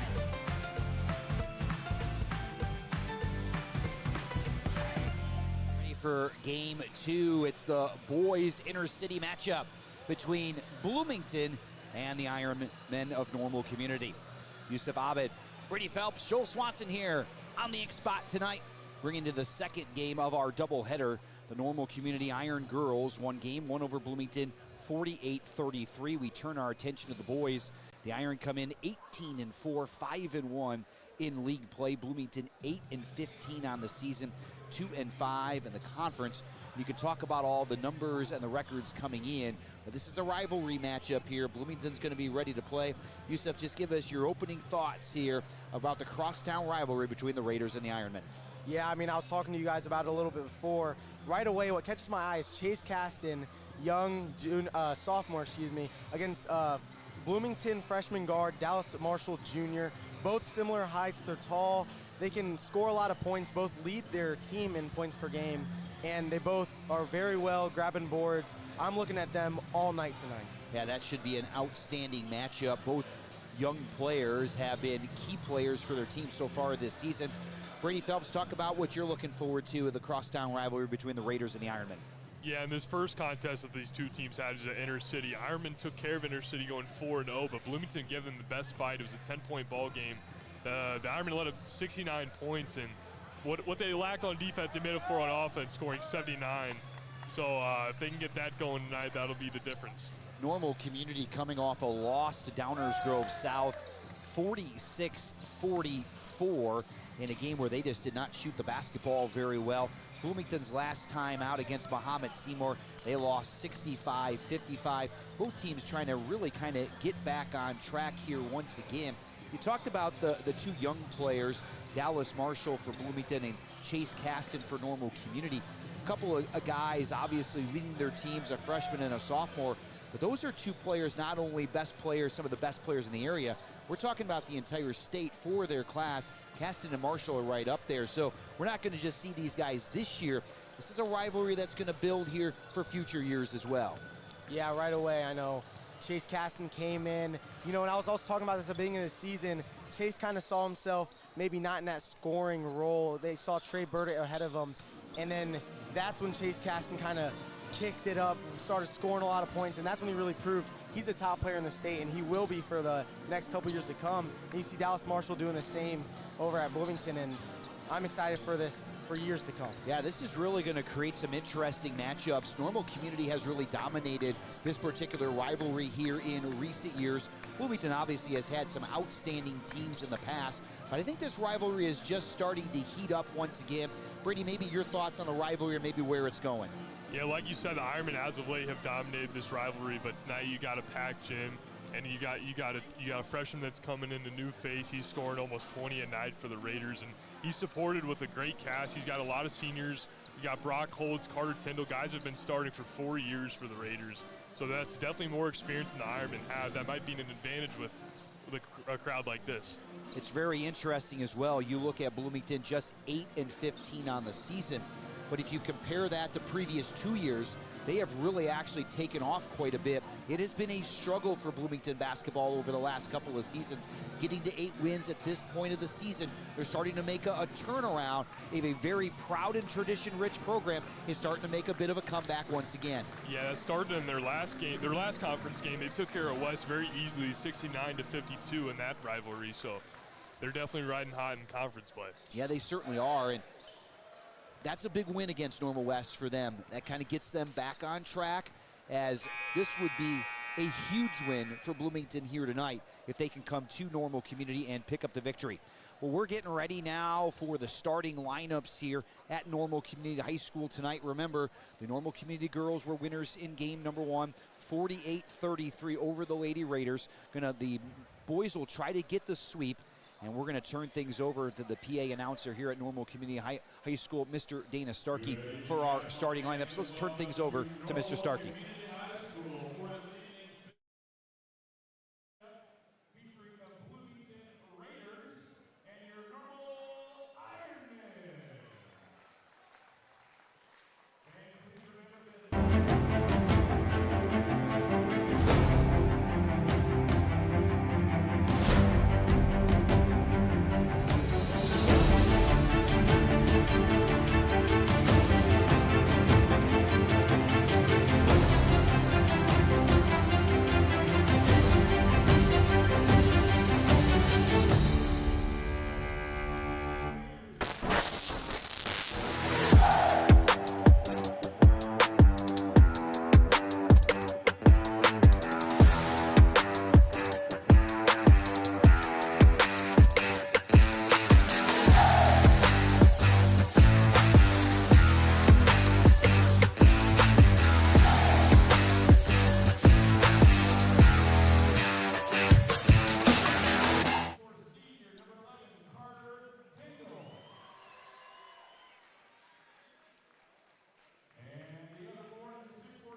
Welcome back to Normal Community High School. We get ready for the opening tip.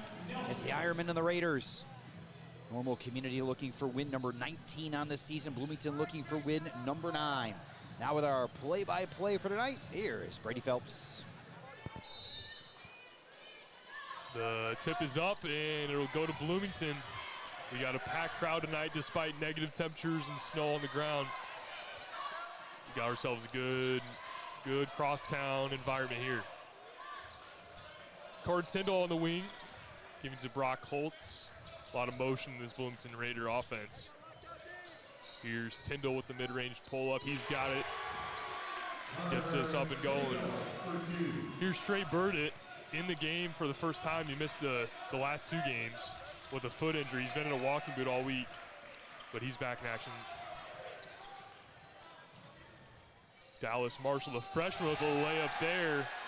Makes it a 4-0 game.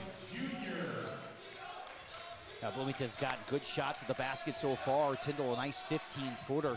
And then Bloomington beating Normal Community down the floor with a transition basket as Dallas Marshall Jr. got an easy one right at the rim. Here's Andrew Nauer with the ball. A cross-court pass to Trey Burdett. He's got a 3, no good. Carter Harris tips that one way up in the air. Ironmen get it back. And I see Bloomington with their man-to-man defense. They're going to play things all the way out to that three-point line. They are clogging the inside, and Caston able to score off the bounce. There's Chase Caston with that drive and easy layup. If he gets past the defender, it feels like he's either going to the line or the ball's going in the hoop. Yeah, it looked like the Ironmen are picking up a little bit higher pressure. Wanted an over-back violation right there, but I think the official did a good job and never established themselves fully in the backcourt that time. Here's a 3 on the way, and that is good. The Raiders yet to miss a shot in this game. Maddox McSwain able to step out right there. Closeout was a little bit slow that time by Carter Harris. And McSwain able to knock one down. That's a good sign for Bloomington, getting scores from multiple different guys. Now 5 out for the Ironmen on offense. Jarrell Brown will pull up 3. That one is good. He's been getting hot as of late. Here's Trey Burdett with a steal and a corner 3. Too strong. Now with Jarrell shooting it well, that just adds another dimension to this Normal Community offense. His ability to be able to step out. Be interesting to see how many switches we see from the Ironman defense as Bloomington turns the basketball over right there. Here's Trey Burdett pushing the pace. He'll get it back. And Casson with the top of the key 3. That one is good. We see a pair of 3s from those young guys tonight. We talked about Chase Caston. Jarrell, also a ranked player in the state. These guys are looking phenomenal early on. Yeah, the sophomore and the junior getting them off to a good start, and now Chase has a steal. Using that length to his advantage. He finds Trey in the corner. That one no good. He's 0 for 3. Gonna be fouled on the ground. Yeah, I think they actually gave him 2 shots out of that right there, Brady, so I think he's heading the line. Boy, both teams off a hot start shooting the basketball.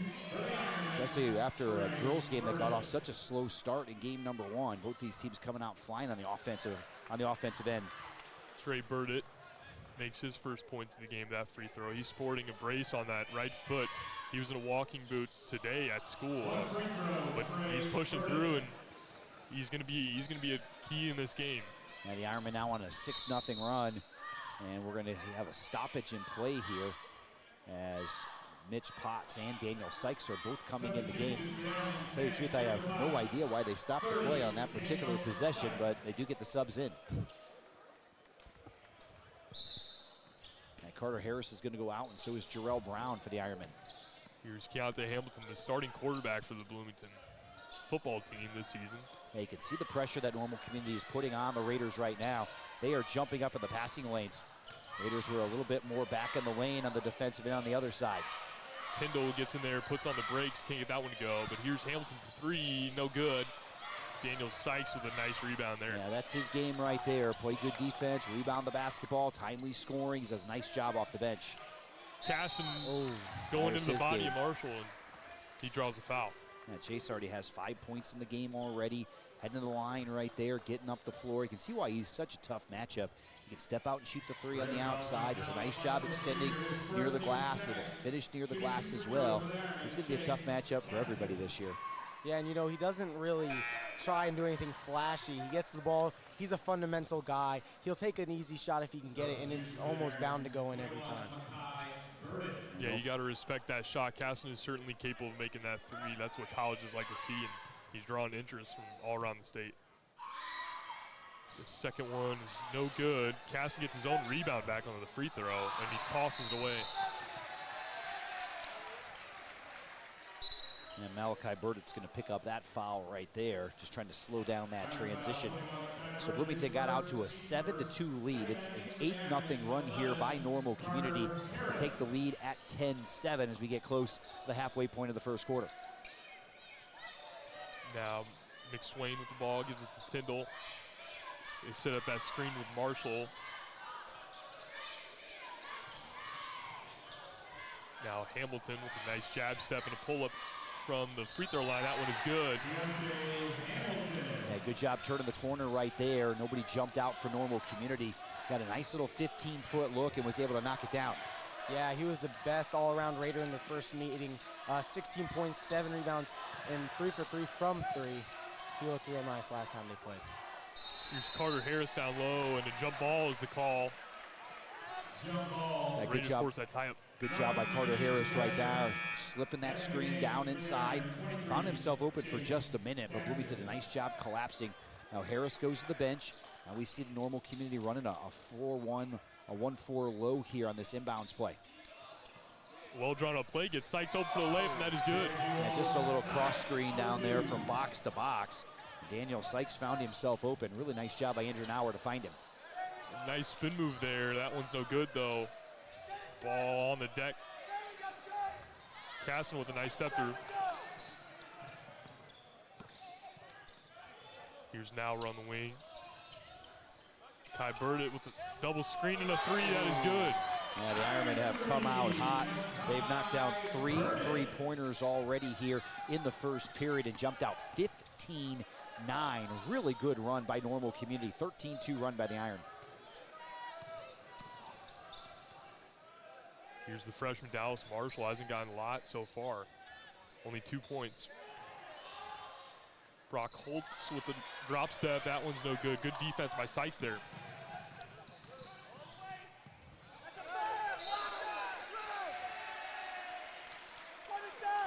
Caston lost that one. Good defensive transition there. Yeah, it looked like the Bloomington, like the Raiders, did a good job getting back on defense. And now A.J. Ince comes in the lineup for Normal Community.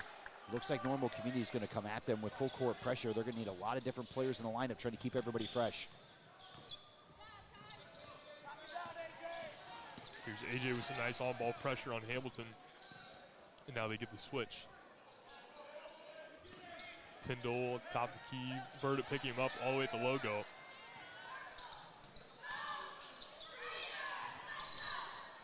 There's a whistle, a little physicality going on.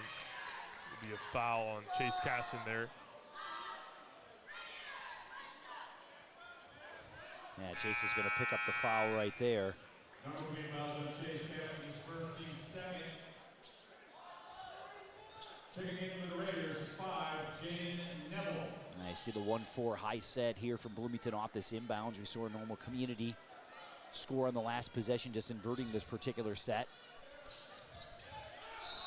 Had trouble with the inbound there, and the Ironmen would get it. They went off the foot of Marshall there. Yeah, pretty well done that time by the Ironmen, able to cover up inside, get a hand of the basketball right off the foot of Marshall, and they turn it over. Now we see some pressure from Bloomington here. Yeah, it'll be interesting to see how much pressure Bloomington will put on Normal Community.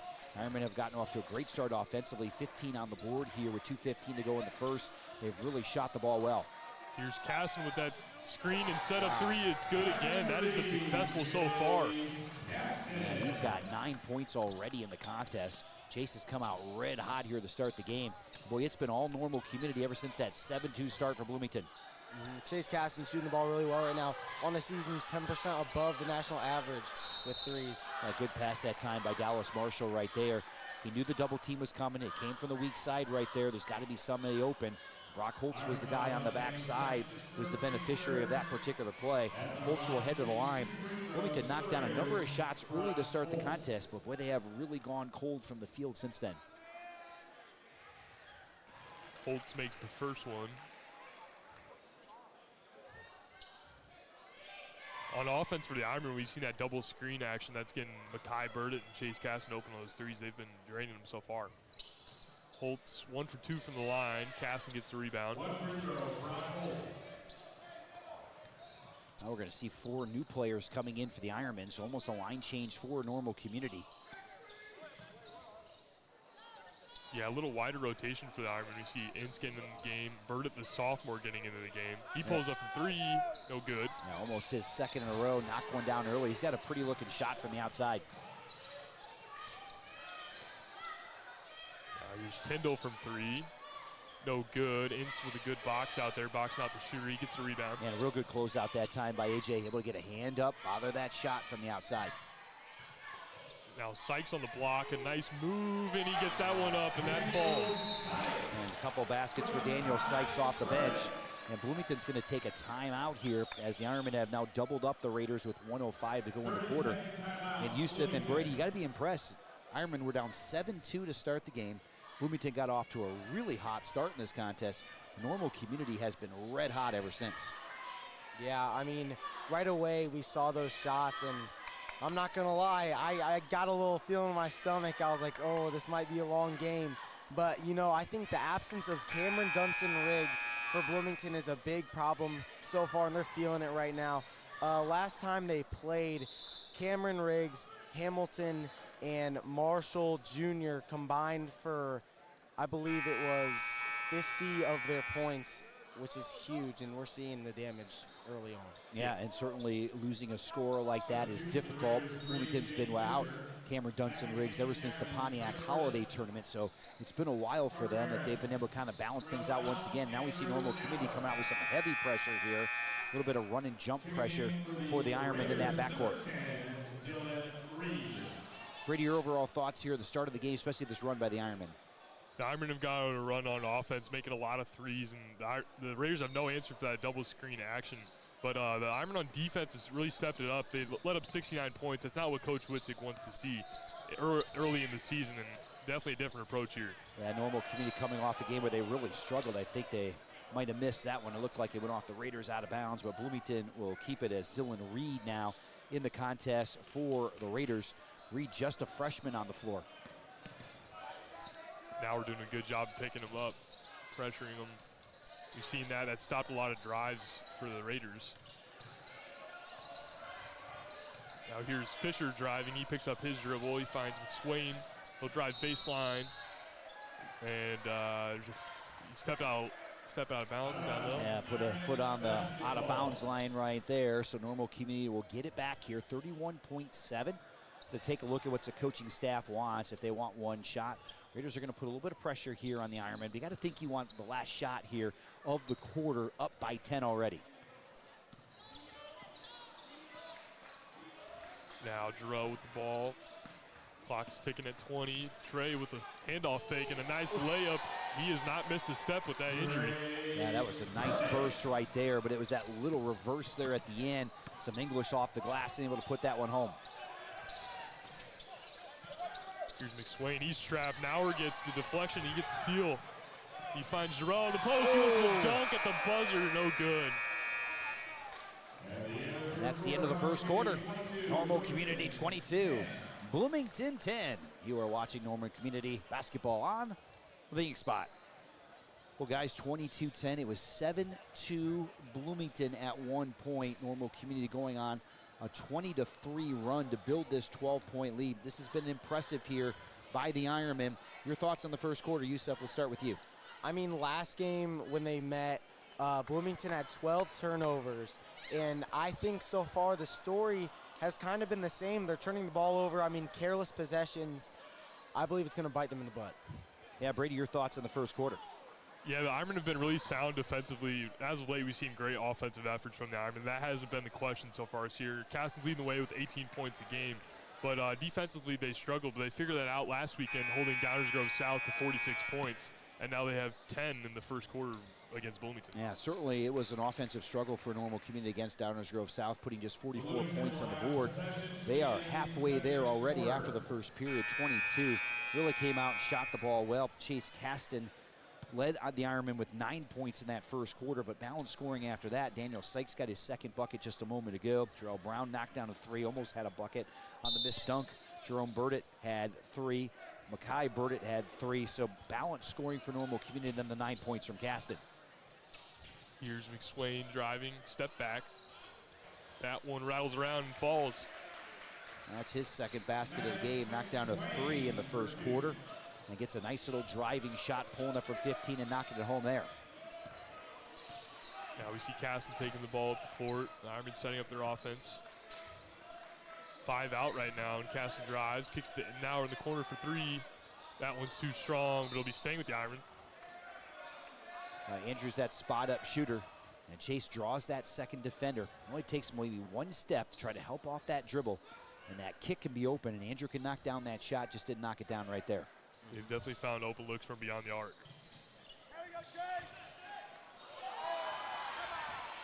Hamilton strips that one away, gives it to Marshall on the drive, and that is the easy layup in transition. Yeah, really nice job by Carter Tyndall there, dropping down inside to be able to steal that away. Excuse me, Keontae Hamilton doing a really nice job dropping down and taking that ball away. Now Casson for 3, that one no good. Now the Raiders making a nice little run here, 4-0 run by Bloomington to start the quarter. We saw the Ironmen get off to a slow start in quarter number 1, slow start here in quarter number 2, allowing Bloomington to get back within 8 now here at the 7-minute mark. Yeah, head coach Michael Mosley doing a good job of coaching his team up. He's a coach that almost took Bloomington the distance a decade ago. He took a break, but he's back now. Here's a nice drive from Jaden Neville.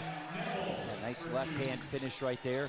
Coach Mosley went to Hayworth for a couple years, coached the Hornets there for a while, into an Elite 8 appearance for that 1A school. Now back at Bloomington and starting to get this program back on track. Bird is denied on that drive, and now Marshall has a transition offense, spin move, and a pretty layup on Caston there. 8-0 run now here by Bloomington, turning a 22-10 deficit at the quarter now to 22-18. And their pressure defense has worked for them here. They've been able to force some turnovers, get some tempo, and now get some easy baskets in transition. The Ironmen got to settle down here on offense, and they turn it over there. No, it'll be staying with them. But still, getting antsy, and these turnovers are starting to come. That's been a problem for the Normal all year. Yeah, Jaden Fisher did a nice job getting up in the passing lane right there.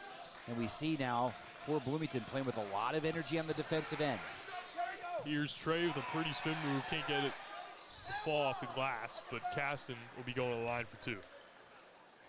Even Trey Burdett, though, on that spin move, even though it doesn't go down, it draws help side defenders. That opens up that weak side glass. Chase Caston able to take advantage of that, get himself to the free throw line. Caston had 9 points in that first quarter. Normal Community has not scored in quarter number 2 in the first 2 minutes. Caston breaks that drought with a free throw there.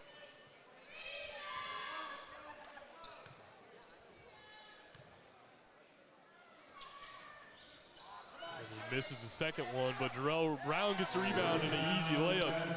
A 3-point possession. Right place on the right time. Now Hamilton's trapped as soon as he gets across half court, but they get out of it. Another drive from Neville and a floater, good touch, and he has another one.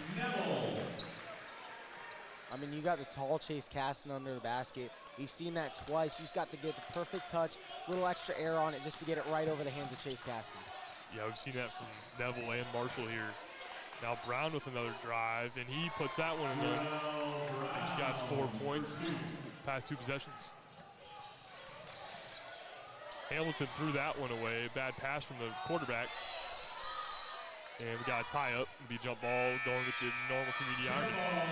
Ironman possession, checking in for the Ironmen, neutral class, Daniel Sykes, Makai Burden.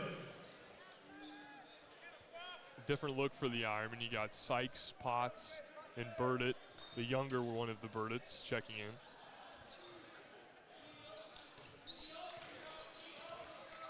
Chase Casson taking the ball up the court. Not something you see so often, but he's been the leader on offense. He drives, no good. The Raiders get it.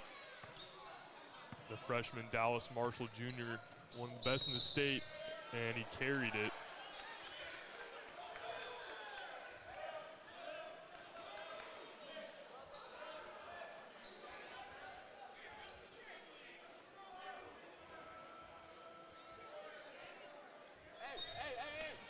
Now some different pressure from the Raiders. Got everybody manned up, but not as aggressive as we've seen. Nauer takes it up, gives to Caston, now to Burdett. Burdett fires, Nauer on the wing, wide open for 3. That one is good. Andrew makes a three. He struggled against Downers Grove South, but he's back now. Yeah, over 10 from 3 against Downers Grove South. If Nauer's hitting that catch and shoot, it opens it up for the whole defense. Offense adds a whole nother dimension to the team.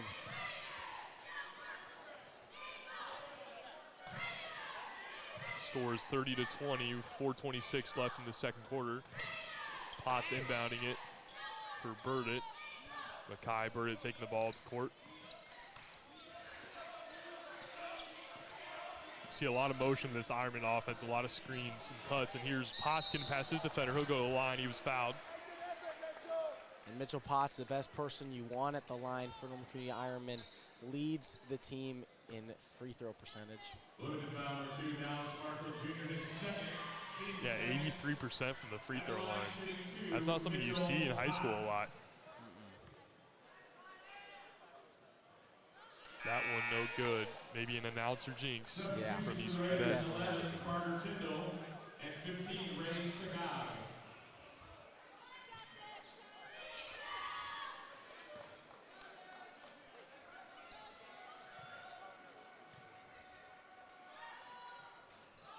Potts goes 0 for 2 from the free throw line there.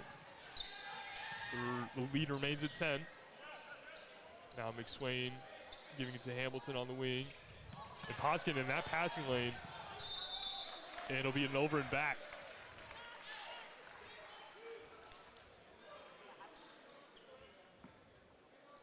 Mitchell tied with Andrew Nauer for steals per game on the whole season, and we're seeing it tonight. He's getting in between these passes, getting some pass deflections. He's looking great off the bench. Yeah, we see him and Sykes come off the bench and really make a difference on defense. Exactly what you want to see out of your 6th and 7th guys. Here's Sykes from 3, no good.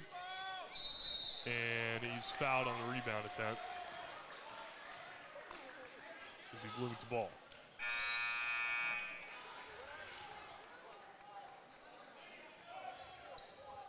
Iron fouls on Daniel Sykes, his 2nd.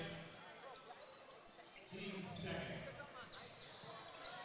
Ironman still showing pressure here. Neville gets past Burdett, driving and now giving it to McSwain. Back to Neville, he's driving and going up, and that one no good. Chase Casson with good defense down low there, and in transition, Mitchell Potts rises up for the slam, no good. Oh, that would have been electric. And here's an and one bucket. A little bit of scrappiness, a little extracurricular going on, but it'll be a bucket and a free throw line trip for McSwain. Yeah, it would have been a huge momentum shift for Normal Community if Mitchell slammed that down, but it went back the other way with an and one basket for Bloomington. Not what you want to see if you're Normal Community. Yeah, we see the momentum go the other way. Casson wanted to charge there, but it was called a block. And I believe that'll be his 2nd foul. I'll have to go head to the bench.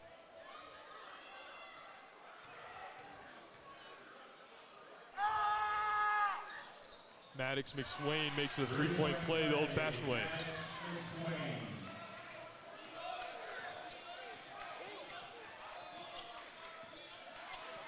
Now Burdett with it, top of the key. Gives it to Sykes. More screen action, getting Potts open. Jarrell Brown with a drive and a kick. And he's fouled before passing it to Sykes.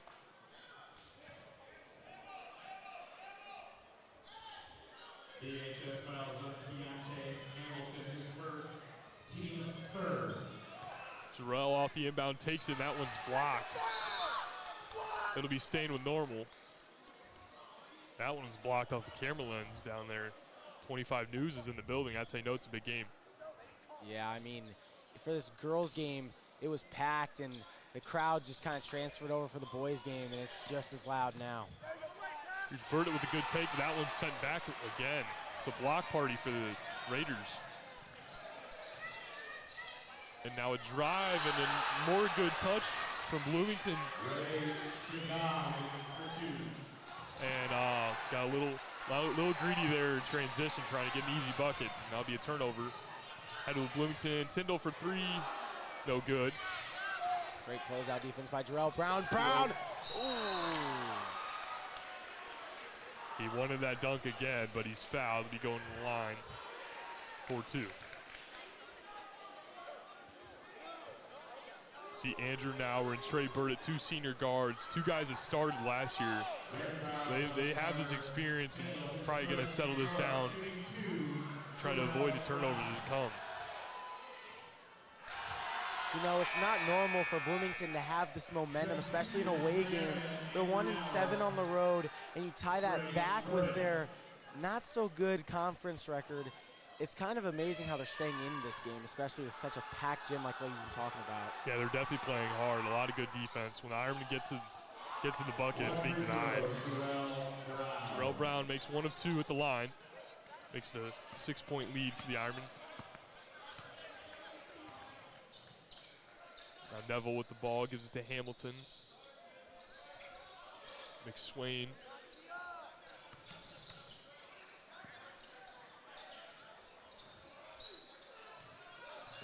Tyndall backing down Harris, and DeVille puts it up, no good.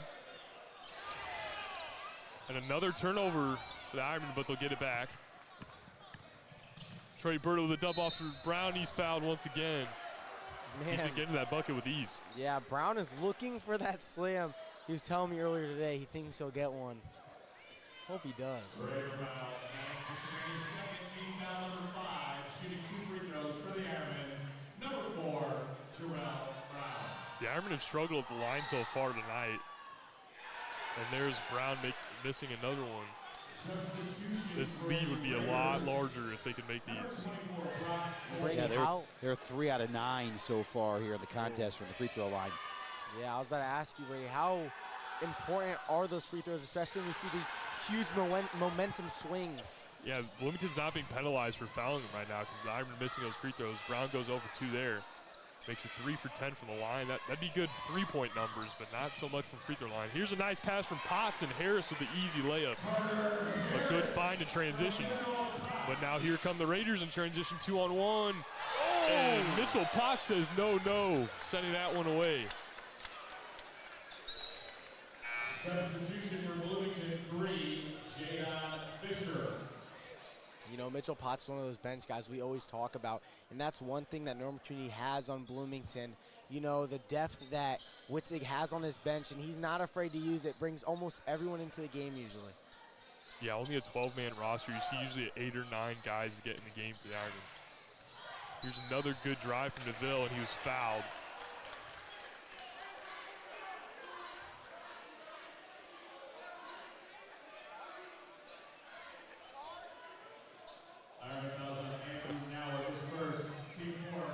See Witzig frustrated with that call, the official.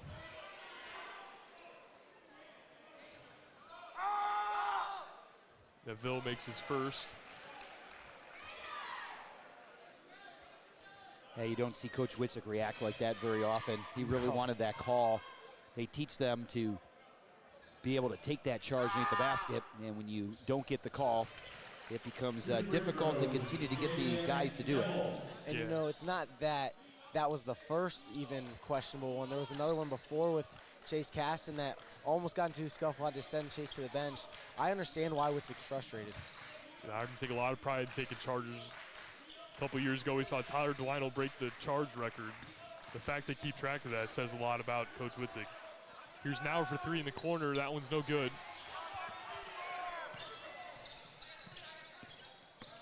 Now DeVille will slow things down for Bloomington. He gives it to Hamilton on the wing.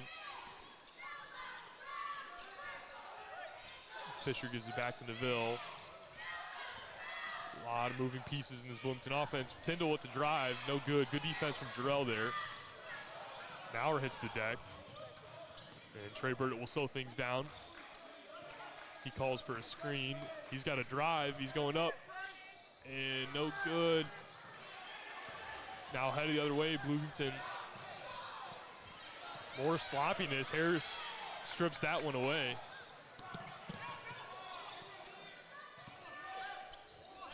Now Jarrell Brown in the corner, feeds it to Harris. He takes one dribble, goes up with it, no good. Too much there.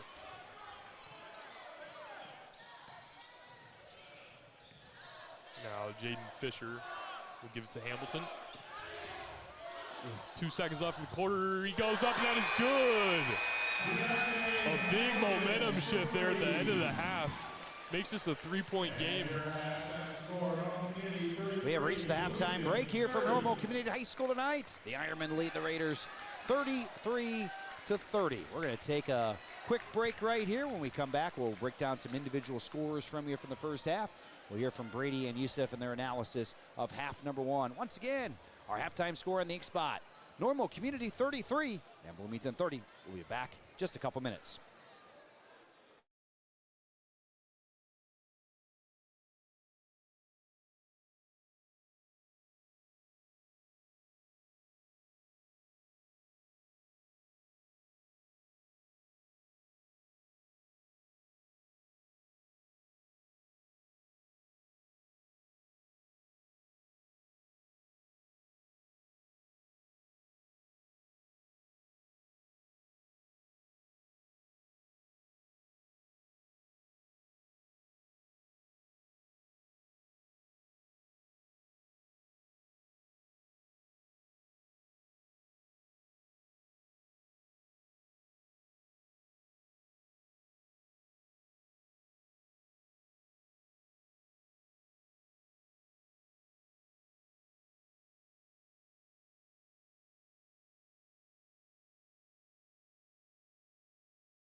Welcome back to Normal Community High School. Our halftime score, the Ironmen 33 and the Raiders 30. It was 22-10 Normal Community after 1.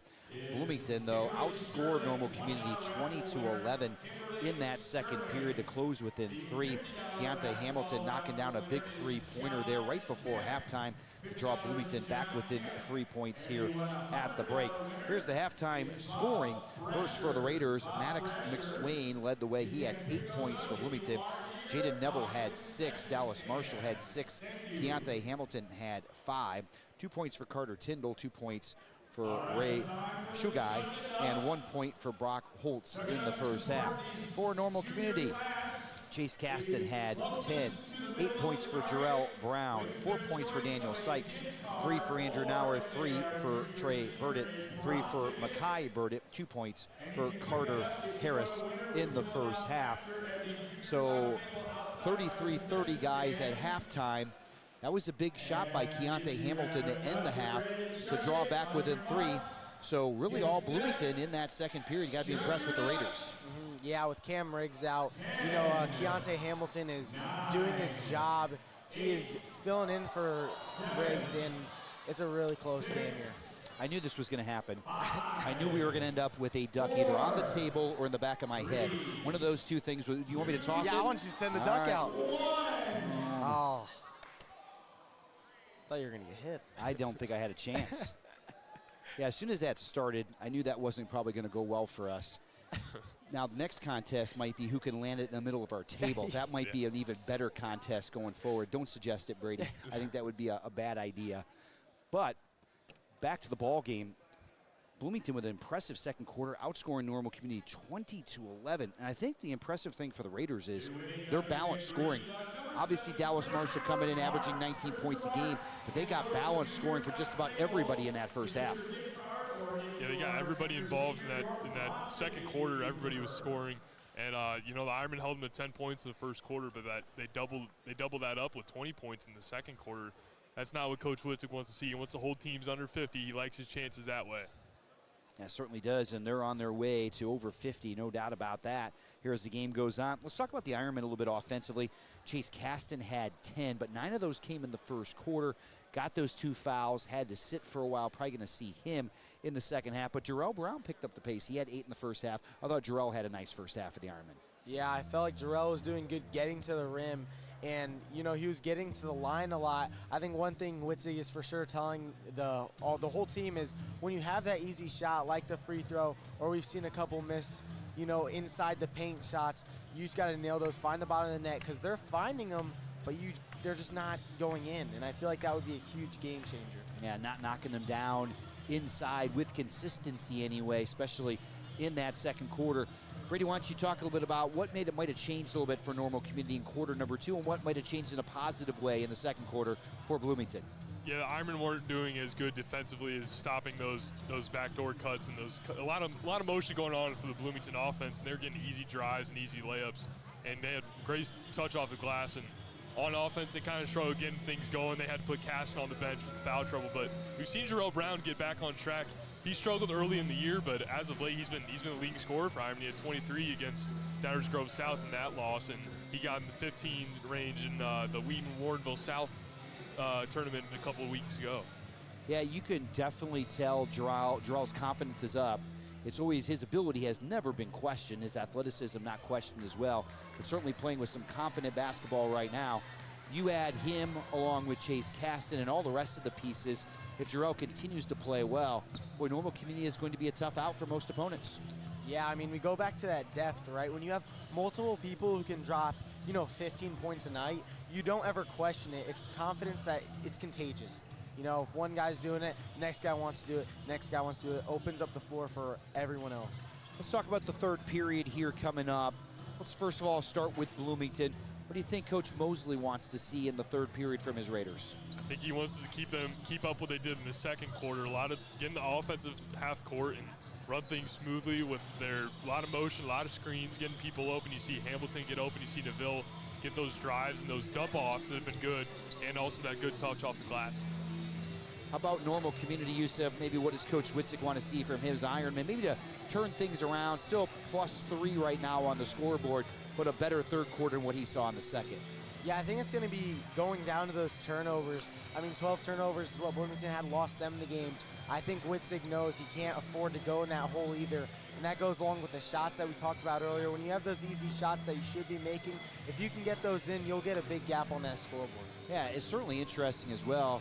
We kind of walked out of that first quarter. You felt like Normal Community was in control of the contest, even before halftime, and maybe even before Keontae Hamilton's shot that goes in right before the half. You felt like, hey, they've got a pretty solid control of this game. That three-pointer made a big difference, and it gave Bloomington a lot of momentum going into halftime. What effect do you think that will have on the second half?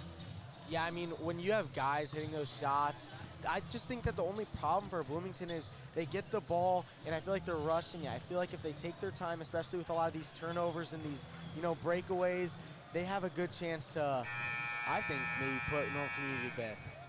Now we'll see where this goes here now in the second half as a three-point lead for the Ironmen here at halftime. We're getting ready for the second half. Normal Community trying to get to 19-4 on the season. Bloomington trying to win their 9th game of the year. Normal Community looking for that 7th Big 12 win, while Bloomington looking for their 3rd Big 12 win of the contest. We're going to step aside here now. Brady Phelps is going to take over the play-by-play here, but a 3-point game, guys. Looks like we're going to have a close battle here down the stretch. Yeah, and before we get into it, I actually want to know your opinion on this, Joel. I mean, we see the same with West. They got a young team going, and they're not losing every game. They're winning games. They're having competitive possessions. So what do you think it's going to be like for the future of Bloomington coming up soon? Well, definitely, I think that the future of Bloomington basketball starts with the head coach, which is Michael Mosley, a guy who has a great track record, and a track record I think that the players can believe in. I think it's never been a lack of talent over at Bloomington High School. And now all of a sudden now you've got Coach Mosley there, getting the program back on track, and obviously with some talented guys as well that are believing in the system that he's playing. You can see it on the offensive end with the way that they are moving, passing the basketball, sharing the basketball with each other. Got to like what you see with the Bloomington program, and I think things are going to go well on the other side of town with the team in purple. 100% agree. We are back in action here in the second half. It's a 3-point ball game. Bloomington will get the ball first. Marshall driving, gives it to Neville for an open 3, no good.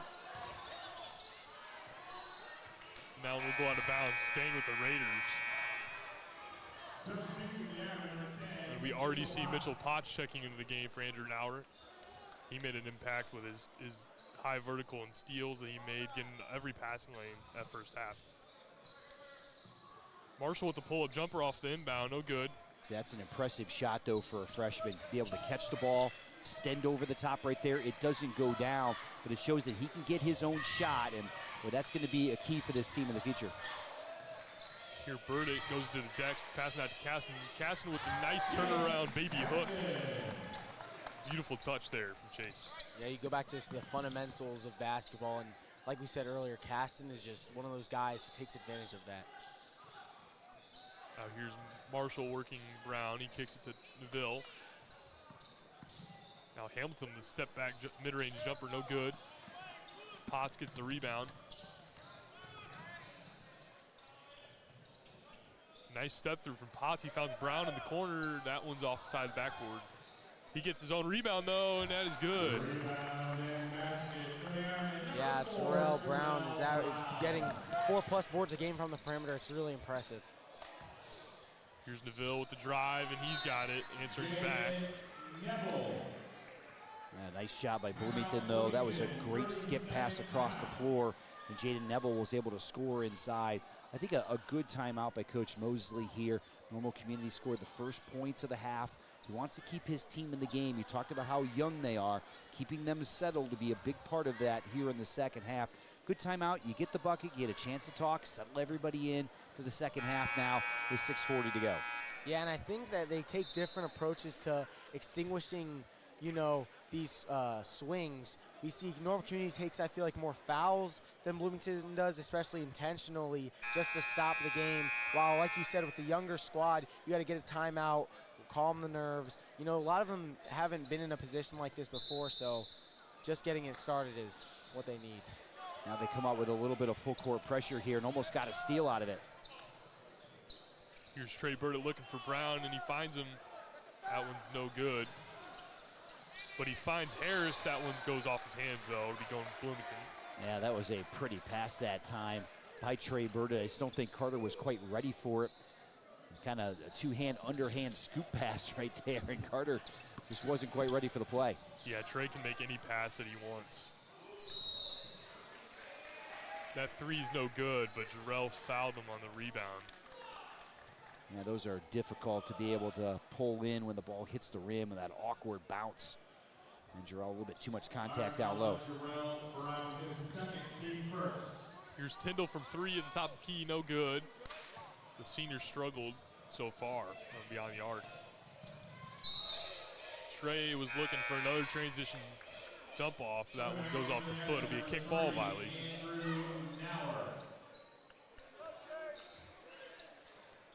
Now Trey, the quarterback, on these inbounds, gets it into Brown in the corner. That's a 3 up and too strong. Didn't draw any iron there.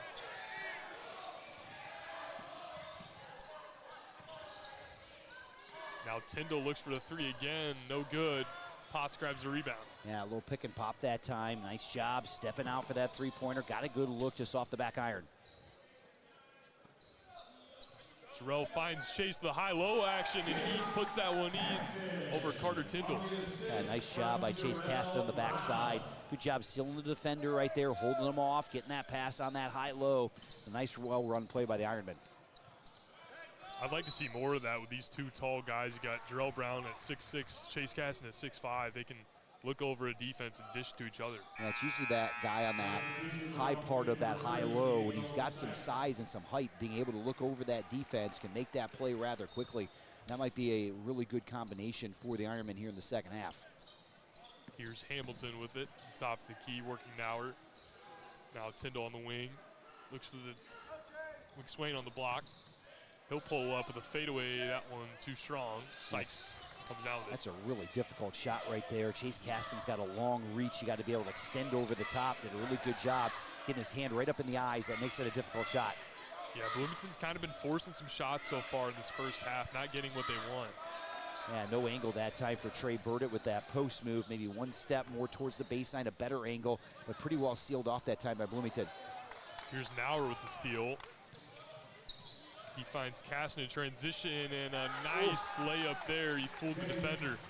You know, we see him and Trey take similar layups. They switch hands, get an easy layup there.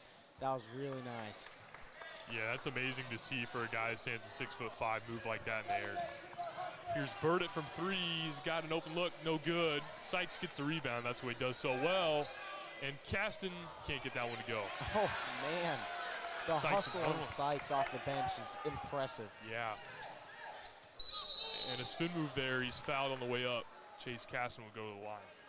And with Sykes being able to get those, you know, loose balls, how important is that for Normal? They get these extra possessions out of a guy who's seen as maybe like a sixth or a seventh person off the bench, and he's doing a phenomenal job. Yeah, he definitely does. He extends these possessions, gets a lot more shots. If you get more shots, they'll fall at some point. So if he continues to get those rebounds. Now Chase Caston has 7 points already here in the third quarter, not even 4 minutes in, so he has come out looking for his shot and knocking it down. Caston makes it 8 with that free throw. Makes the lead 11 now for the Ironmen. They're getting back on track to what they were doing in the first quarter. Here's McSwain. He's got an open three, and he makes it, snapping that drought. Yeah, it looked like Malachi Burdett that time got caught on a down screen. McSwain was able to get a wide open shot right there. Here's Chase looking for Sykes. And now Nauer will set things up in the offense. You got 4 out, 1 in with Sykes in the middle. The foul is called on Carter Tyndall.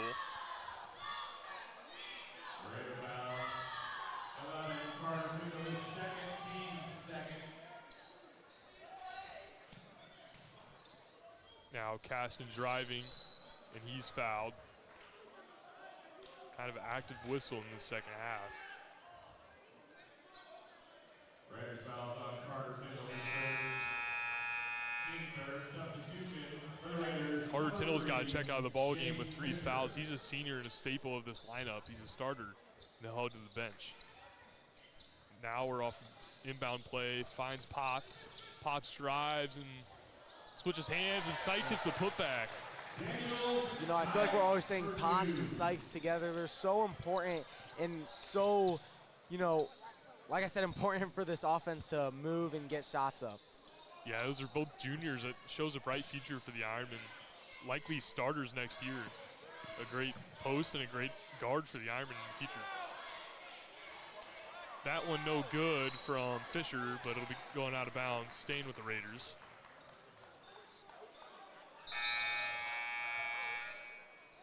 Back in the game for Normal Community 11, Carter Harris, and also number 4, Jarrell Brown. Jarrell Brown checks in for Chase Caston there. Carter Harris checking in for Andrew Nauer. More size now. And another whistle down low. Not really letting him get away with much physicality. Iron fouls on Jarrell Brown. His third, team second.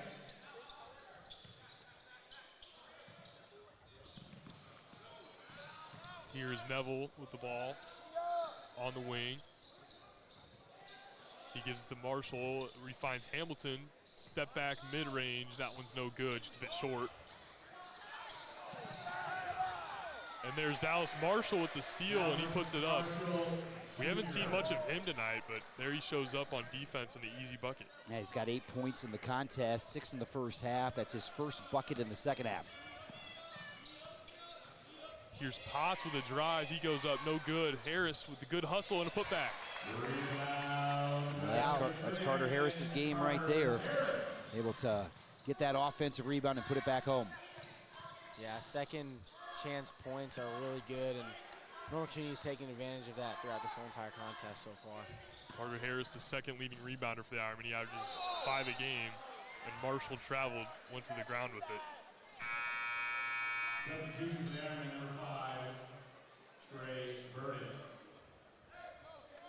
That was really well defended that time by Normal Community. Good help side defense.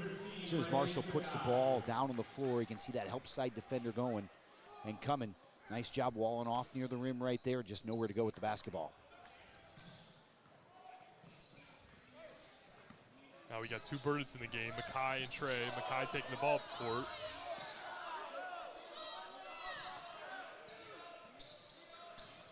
Trey with a nice step through dribble there. But he'll kick it to Potts. Back to Burdet. He finds his brother in the corner. That one too strong for the 3.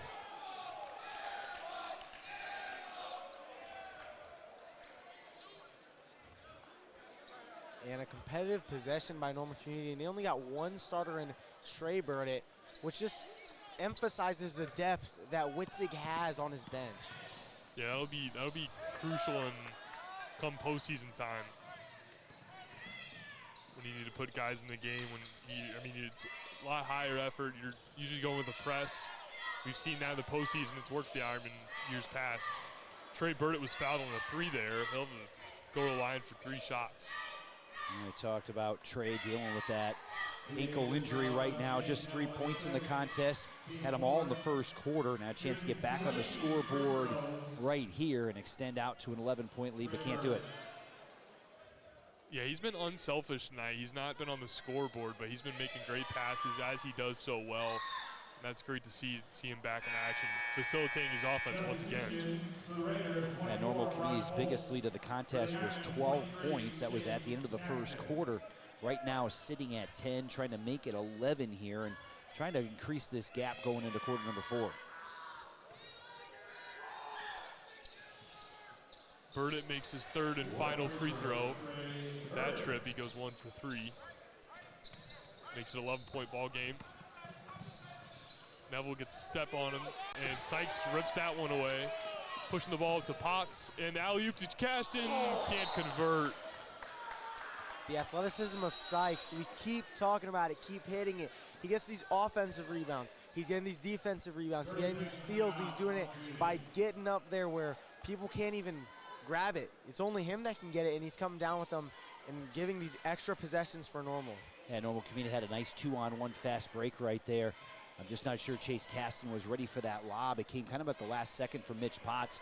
Looked like Mitch might have had a shot at the basket right there, tried to throw it up for the sophomore to be able to throw one down on that fast break, but I think Coach Witzik would have really liked to have 2 points right there, but extended that lead out to 13. Kind of at a point right now with an 11-point lead with 1:19 to go here in the 3rd quarter. You're kind of letting Bloomington hang around. The Raiders make a run. It could be really interesting in the 4th quarter. Like to kind of extend this lead as much as you possibly can here with the time you got left in the 3rd. Yeah, I'd say that this is a really close game. I think it's closer than last game, even though the lead is a little bit off, but there's no Cam Riggs, and they're still doing an amazing job staying in it. Yeah, I really like the way that Bloomington players play together. They move the ball, they share the basketball, finding the open guy. There's a great example. There, Dylan Reed, no good from 3. And Dylan Reed, just another young player out there, just a freshman for the Raiders. You know, I think one of the concerns going into tonight was how is Bloomington going to hang around without a player like Cam Riggs against a really good opponent like Normal Community, and I think they're doing just fine, honestly. Yeah, a lot of athletes out there for Bloomington, a lot of guys who can score when they have to, and you're kind of seeing a team that's starting to grow together, gel together, and really come together, and that's nice to see on the other side of town. And you're seeing these flashes of success, right? You know, you got these young guys, you'll see a little bit of these you know, young mistakes, but then you also see these, you know, like I said, flashes of just good chemistry, good passes, good breakaways, and they get points from it too. And Normal Community, a little bit more mixture of experience and some youth kind of mixed in as well. Got some guys that have played a lot of varsity basketball on this team. Trey Burdett, Andrew Nauer, a couple guys that saw a ton of minutes last year. And you mix in a few other guys, younger guys. Chase Caston saw a lot of minutes last year. So more experience on that roster, but still quite a bit of youth for the Ironmen as well. You see Sykes having a good game tonight. Mitch Potts has had a good game as well. Sykes with another steal there after the 2 free throws.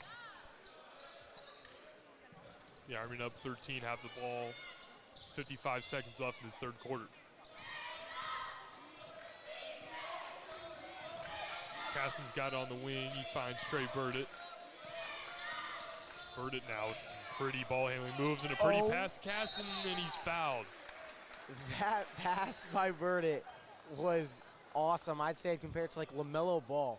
That was just a good dish. Yeah, that was Chino Hills-esque. We've been seeing the great pass from Burdett. We saw alley-oop attempt earlier. What we've been missing, we used to see that years ago with Braylon Rome and Jaheim Weber. We saw Trey Red throwing up to Zach Cleveland, and here's Trey Burdett giving Chase Caston. And now Chase has 9 in the quarter, and he matches his first quarter, 9 in the first, 9 in the third. Got in foul trouble in that second period, but now double digits for Chase here in the third period. McSwain is trapped here by Nauer and Harris. He gets rid of it. Now to Holtz. Driving kick to the corner. We'll set up the shot for Holtz. That one no good. Just off the mark. Sykes rising up with everybody down there and grabs another rebound. Yeah, boy, he does a great job in his role clearing that glass. Caston wanted to pull up 3, but good job closing out. Burdett with the drive and a beautiful left-handed layup. Boy, he showed some explosiveness right there. Didn't look like the ankle was bothering him at all. Yeah, he got past him easily, and the Ironmen will go into the fourth quarter 54-37, the largest lead of the game. An impressive third period for Normal Community. We head to the fourth on the Inkspot. It's Normal Community 54, Bloomington 37. Well, Yusuf, let's start with you. An explosive third quarter for the Ironmen. What'd you like about what you saw from Normal Community? Yeah, I saw shots falling, but I think what really highlighted that third quarter was their athleticism. They're getting boards, they're getting steals, they're dishing pretty passes like we just saw with Burdett, and I think Community should be able to pull away with this one in the fourth. Yeah, they're definitely flashing their offensive ability with the athleticism that you see in Trey Burdett blowing by people. You see Chase Caston rising up at the rim. It feels like his head is above the rim when he goes up with it. He's definitely got that advantage. Well, the core of the program that Coach Dave Witzik has built over the years has definitely been on the defensive end. And you saw for Normal Community, 21 points on the board. Nice job offensively, but only gave up 7 points in that third quarter after Bloomington scored 20 in the second period. The Ironmen hold the Raiders to 7 third quarter points, and a big reason why they have that 54-37 lead now going into the fourth. Now that will be Normal Community basketball here to start the fourth quarter. And now for the play-by-play of the last period, Brady Phelps. It's likely now or never from Bloomington here. Got to get something going, get some stops, and get some open shots. They haven't seen a lot of open shots in the second half. Definitely a defensive adjustment from the Ironmen. Here's Sykes on the cut. He goes up, draws a foul. Well done. Waiting for, he got Fisher in the air there, and he went into him and gets to the line. Yeah, I think a lot of the time it's that patience that Normal Community has for, you know, on inbound plays, they wait and they find the shot. And Daniel Sykes did a good job waiting for him to come down so he can get that foul and head to the line. Yeah, Daniel Sykes has 9 points off the bench here tonight for Normal Community, trying to get the double digits in the contest right here. But his value has also been on the defensive end, doing a great job on the boards as well. And, like, what's that value of having someone on the bench who can just work in all aspects of the game? You can just trust them to go in and do a job that even a starter can do. Yeah, and I think the one thing that Daniel gives you more than anything else is consistency. Knows his role in the team. You know exactly what you're getting. That's what you really want from your bench guys, some of your role players, that you know exactly what you're going to get from them when they get on the floor. There's a nice bucket from Dallas Marshall there. He makes double digits. He's got 10 tonight. For a guy that averages almost 20, it's not so much, but if he can get going in this fourth quarter, that might make things more interesting. And Normal Community's done a nice job on him so far here in the contest, but Bloomington's had pretty good balance throughout the night scoring-wise. Here's Casson as a three drawn up for him, and he converts. You saw an elevator screen, door screen there. Here's Neville finding Marshall. Marshall thought about shooting it, but he gives it back.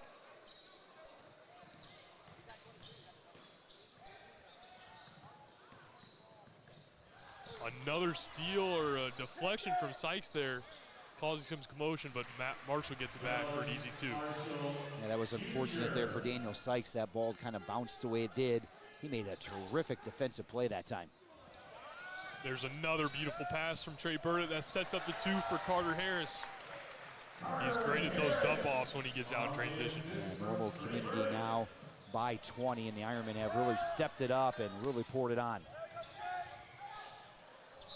And Trey Burdett leads the team in turnovers, but his plus minus is still an 8, and we're seeing that tonight with, you know, the passes he makes, the effort that he has on his shots. It keeps the team in at all times. Yeah, he's really dropped some nice dimes here so far in this contest. He's really been using the bounce pass throughout the game. It's been impressive what he's been able to do from that point guard position. He's a point guard that can fill it up. He can really score in high volumes, but been really sharing the basketball tonight. Jarrell Brown's had a nice game for Normal Community. He's got double digits, and Chase Caston has had a really nice night for the Ironmen. He's got 23 in the contest. And the evolution of Trey Burdett so far this season, and honestly through his whole career in Normal Community, last year he was a guy who, you know, comes in, he'll score you some points. Now he started leading up into the beginning of the season. He was scoring a lot of points again and leading the team, and now I feel like he's found a spot where he scores a little bit, but he'll also pass it along, get some assists, and play hard defense. Yeah, he was also the guy that hit a number of clutch shots for Normal Community to pull out some really close wins a year ago.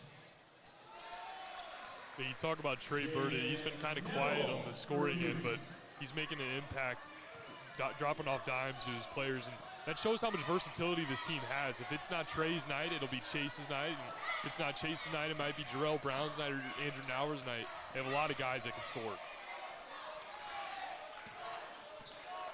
Here is Trey on the wing, working his defender. He gets a drive, he goes up with that, and then there's his scoring ability showing up there.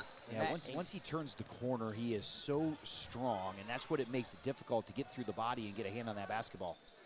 Yeah, I played with him in middle school, and that left hand has just been, it's been unreliable for him for years now. That pass from Trey too strong. We'll be going with Bloomington down 20, 5:22 left to go. You got to think it's time to go if they want to make this a more interesting game. Yeah, I think Daniel Sykes just kind of stopped for just a moment, and that made that pass sail right over the top of his head. Coach Witzik with the head down might not have liked that decision as well, Brady, with this 20-point lead here. You know, Coach Witzig's been sitting on the bench a lot here so far tonight.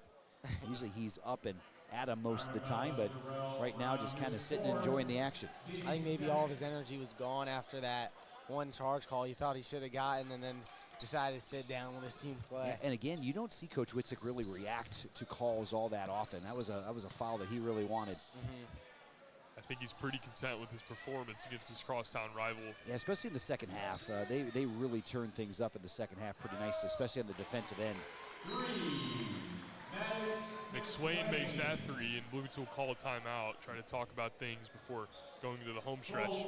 Yeah, Maddox McSwain's had a nice game. He's got 14 to lead the Raiders in the contest. Dallas Marshall has added in 12 for Bloomington. I think for Coach Mike Mosley now, you're down by 17, 4:57 to go in the contest. If you're going to put in a full-court diamond press, this is the time to do it. I think that's probably got to be the conversation. On the other side, I think Normal Community knows it's coming. The pressure's going to come out of this timeout. They're probably talking about exactly the same thing. They prepared for it as the week has gone along in practice. So I think both coaches kind of discussing, hey, we're down 17. We got to really up the tempo here. Normal Community is going to figure out this is how we want to break that pressure, make them pay with easy buckets on the other end. Yeah, you see Coach Schweinberg on one knee in that huddle there. He's the offensive specialist for this coaching staff, talking about how the Ironmen get out of this one with the win. And Coach Witzik has an outstanding coaching staff over there. Coach Swinberg's been with him a while. Coach Foster actually has the longest tenure of all the assistant coaches, but Coach Short, the JV coach, unbelievable amount of time put in the basketball program over the years and taking that JV team. I've been here 27 years, and Coach Short has coached the JV team for 27 years now. Just unbelievable run for him. Yeah, the culture the importance that Short brings to the culture of Normal Community Athletics is just awesome. Successful as a baseball coach over this past year, looking for another good year in baseball, and he just bleeds orange and black. Yes, he does. Here's Brown in the corner for three. That one falls. He's feeling himself tonight. Yeah, Jarrell's really had a nice night. He's now got 13 in the game. And boy, you can see that confidence just starting to come now for him. So much talent and length for that young man. And boy, with he and Caston in that combination, that is going to be tough. Here's an and one bucket from Tyndall answering back. And Carter Tyndall, that's a strong move that time for the senior, able to score inside against Andrew Nauer. The confidence from Brown is coming at the right time. Tomorrow they have a big matchup. The Ironmen will take on East Peoria. East Peoria has a sophomore in Quentin Kitt. He's headed to University of Illinois in a couple years to play for Coach Brad Underwood, and he stands at 6'6". I'm guessing Jarrell Brown will have that matchup. Here's Sykes taking the ball up the court. He shows off his ball handling. He's just so versatile in what he does on offense.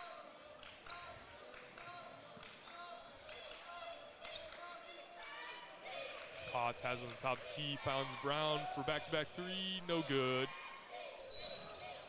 And Sykes got up high there, and he hits the deck hard. When he gets up, he's a tough guy. Yeah, that was a good play by Normal Community. They see the man, and they start getting people moving, and they find Jarrell Brown in the corner for an open shot. They wanted that to fall. Would have deflated Bloomington a lot, but Early's pretty comfortable, and I think Witzig's happy with that look. Yeah, you see the off-ball flare screen. It's been successful for the Ironmen, getting those shooters open.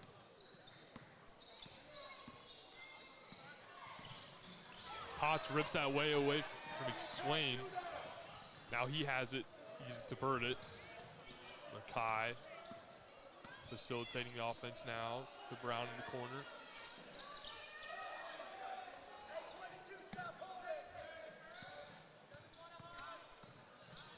Here's Potts driving, kicks it to Cash in the corner. A good find. That's a three. More beautiful offense, poetry in motion from Normal Community.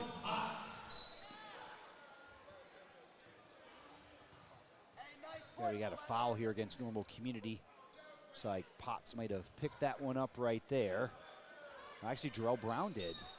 That's 5 fouls on Jarrell, so he fouls out of the game. Still a nice night for Jarrell, though. 13 points in the contest and was a big part of the Normal Community. Looks like going to be victory here tonight. Yeah, it's good to see the confidence of Jarrell Brown recently. I mean, like you said, we never had a doubt about his athleticism, more about his skill. It's just about kind of incorporating him, especially with all these mouths to feed on the court. And Jarrell Brown starting to make it known that he's a top guy on this offense.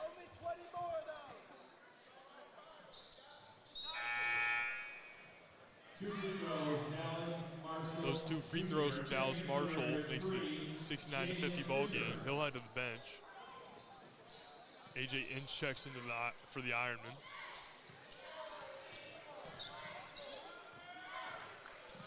Caston finds Ince in transition after making a good move. Now the Ironmen are going to run a little bit of the clock here in control of this game with under 3 to go. There's a nice drive and dump off to Harris. He puts that one up. He is set up so well by his guards. He's got to love them. He's got 8 in the contest now, so getting close to double digits. And nice move down the lane that time by Jaden Neville. You know, a lot of the time, Carter Harris is there for that second chance points, and he's also there for that late dish, just the easy layups. And Carter Harris, like you said, is always positioning himself well to get Normal Community that push on offense, and they're making a good push so far to finish out this game. Yeah, for a guy that didn't really play that much last year, he's been a senior that's been in the program for a while. It feels like he's always in the right spot for these guards, and they're dumping it off to him. for those easy buckets. Oh, Carter Harris's job is to play great post defense, be able to rebound the basketball and score right around the rim, and he's done it well. And it's hard to replicate all of that, especially when last year we had the big Kobe Walker. But I think Carter Harris is doing a phenomenal job at his role. And like you said, he knows his role. And there he is again for a putback. Yep, just took a little extra shuffle step that time. Good call by the official on the travel. Now here's big Kellen Oxen checking into the game, the all-conference defensive lineman. A senior that hasn't seen much time, but see what he can do late in this ballgame. Witzig really shows his appreciation for Kellen.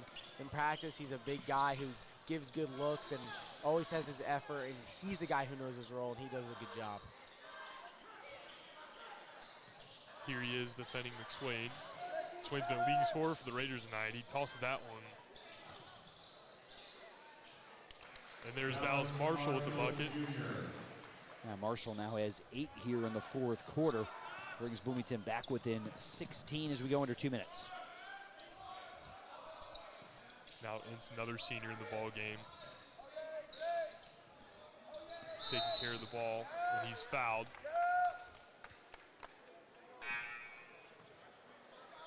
Sean Harrison will check in for Chase Casson. And Edison Wolf, the freshman, checking in for Mitchell Potts. A whole new lineup here now. Got 4 guys we haven't seen much of in the ballgame with 1 minute and 50 left.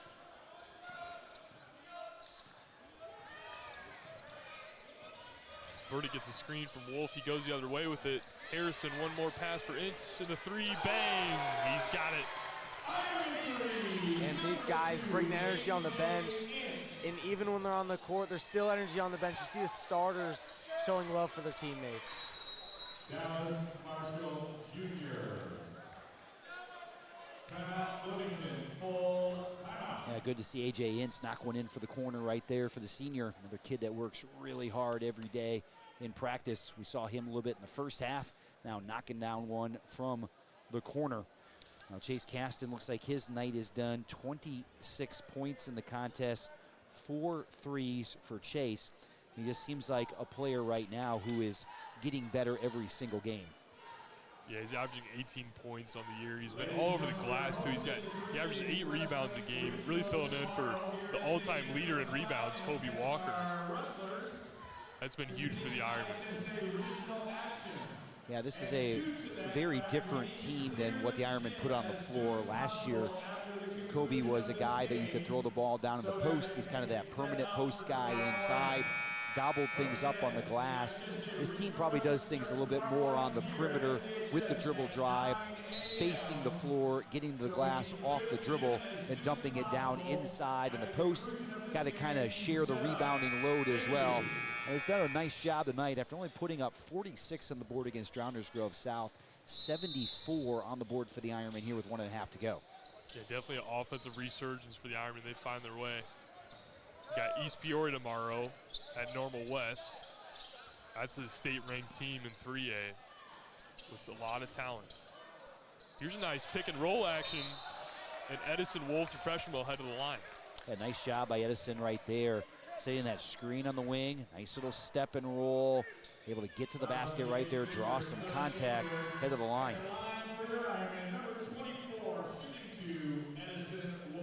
For Witzig, there was a lot of questions on how this team would function. They don't have a necessarily big this year, where other years they've had Kobe, they've had the Clevelands, yeah, and they've had Jaheim Weber. And so this was a questionable start for Witzig. How are they going to adjust? And I think they're doing just fine. Witzig just shows how great of a coach he really is. Sean Harris takes that one away. Gives to Burdett. Now a minute left in this game. They wanted the down low feed for Kellen Oxen, but that one's knocked away. And nice transition offense. Sets up Marshall for the easy bucket. Dallas Marshall Jr.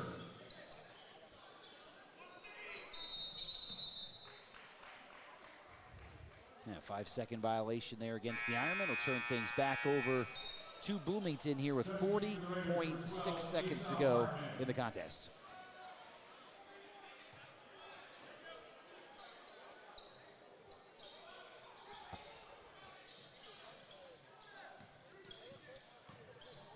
Neville pulls up from 3. That one's no good. Now the Ironmen might have a chance for one last possession. They find Kellen Augson down low. He puts a drop step in. That one's knocked out of bounds. Yeah, good cut that time by Edison Wolf. The ball was in the air. He was already on that full cut right down the lane. Just about got one back to be able to get an easy basket inside. And Dylan Reed, the freshman, we saw him earlier in the contest, comes back in now for the Raiders. Here's Inch driving and a floater for him. He's got 5 in this fourth quarter. He's shown up coming off the bench. Jay Fisher for 2.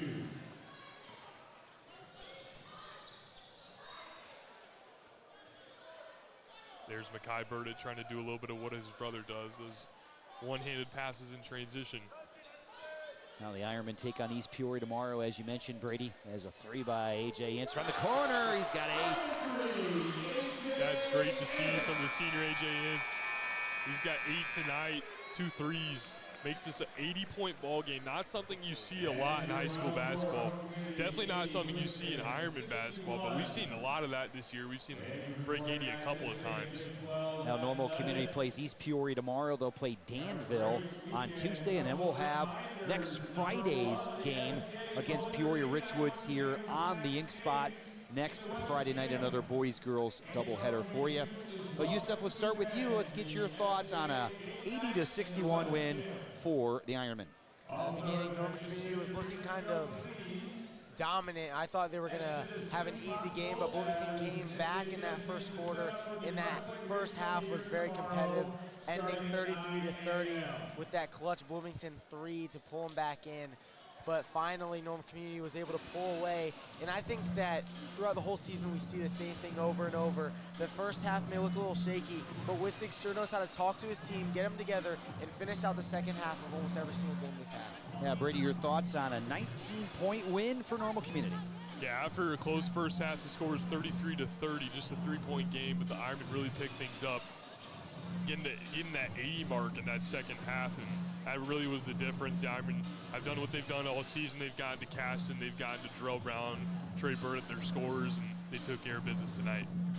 Let's take a look at our individual scoring. Chase Caston had 26 to lead the Ironmen. Darrell Brown, 13 for Normal Community. Great balance after that. Daniel Sykes had 10. A.J. Ince had 8. Trey Burdett had 8.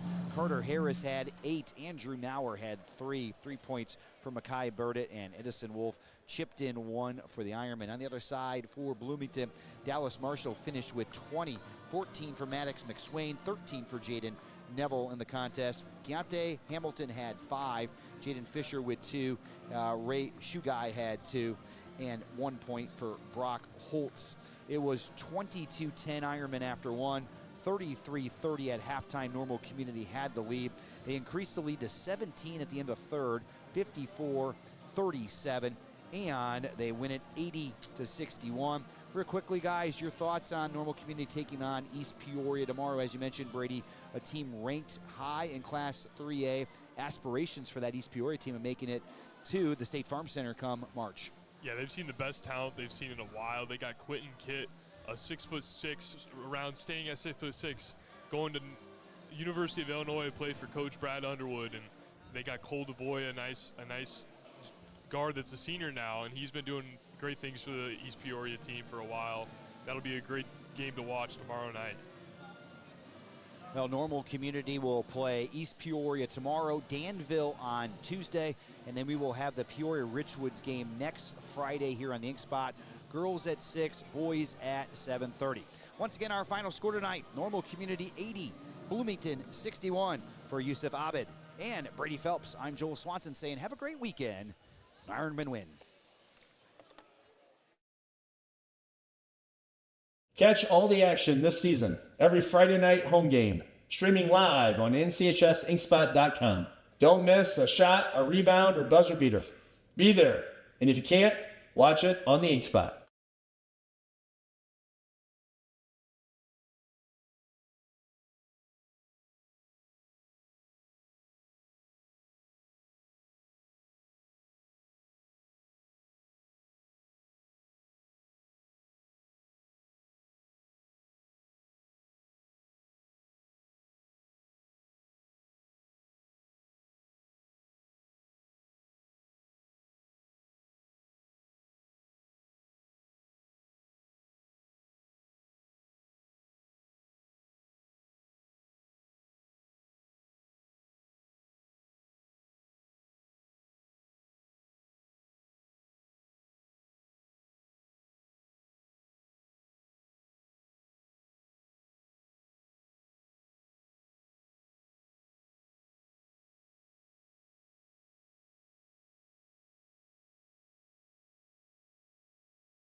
Welcome to the Upbeat. We're a group of Inkspot reporters take a break from breaking news and share what's been making them happy this week.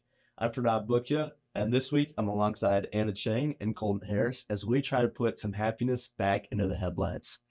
Anna Chang, why don't you start us off? What's been making you happy this week?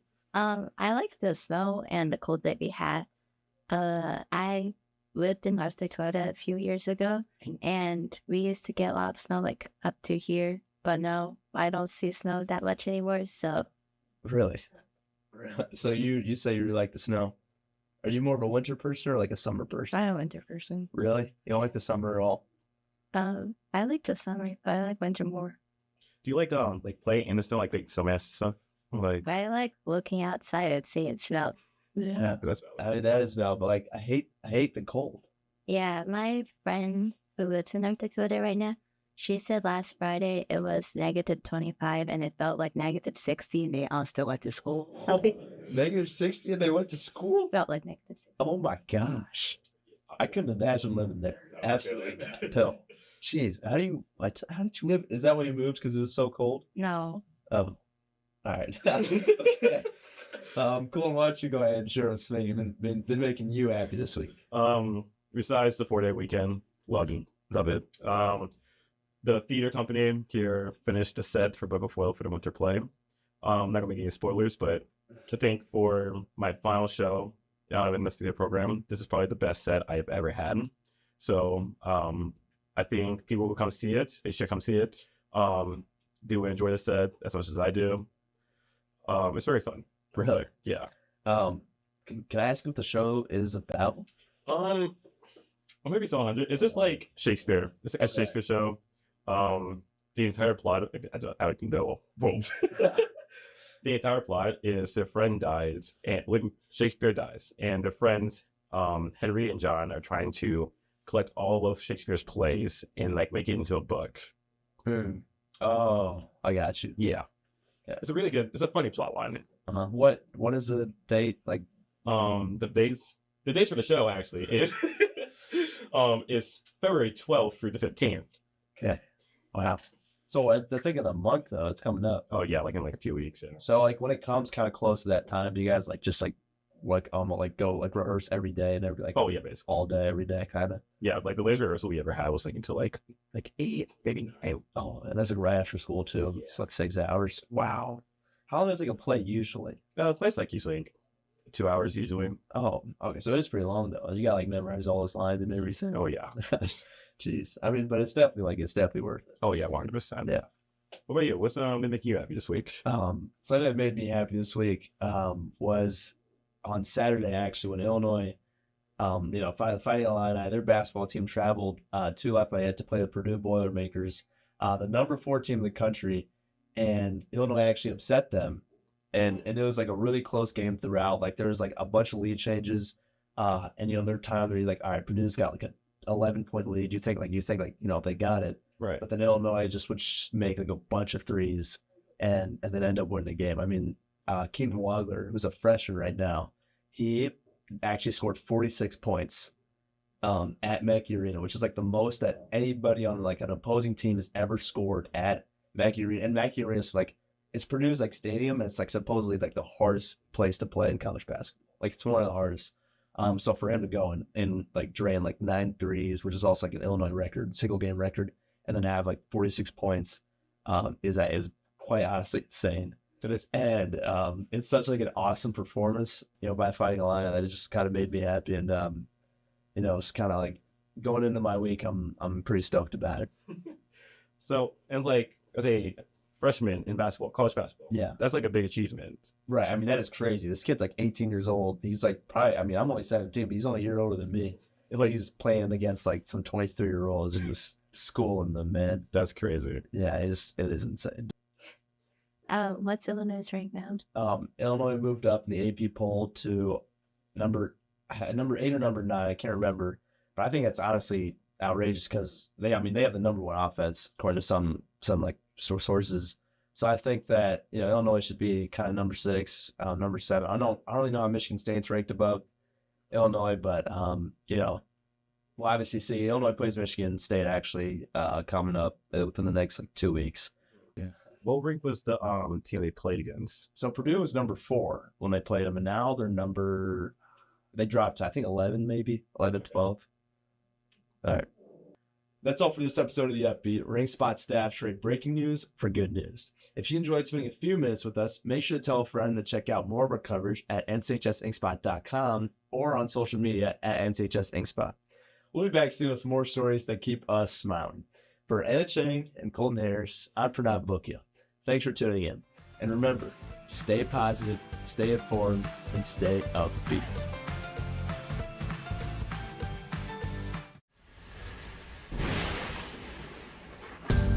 When the storm rolls in, most run from it. They see the dark clouds. They feel the wind shift. And they turn the other way. Cows run away from the storm. But the bison run into the storm. Be the bison. Head down, shoulders squared. The bison runs into the storm. They face what's coming. Because the faster you face it, the faster you rise through it. Be a bison. Be fearless. Be relentless. Be relentless. Be fearless. Be a bison. This season, we don't run from the storm. We charge into it. Into pressure, into noise, into every challenge. Because that's what Iron basketball does. We don't avoid the work, we embrace it. We don't wait for the storm to pass. We become it. We are bison. We are Ironmen. We are Ironmen. We are Ironmen. We are Ironmen. We are Ironmen. We're bison. We face the storm together. This is Iron basketball. This is Iron basketball. This is Iron basketball.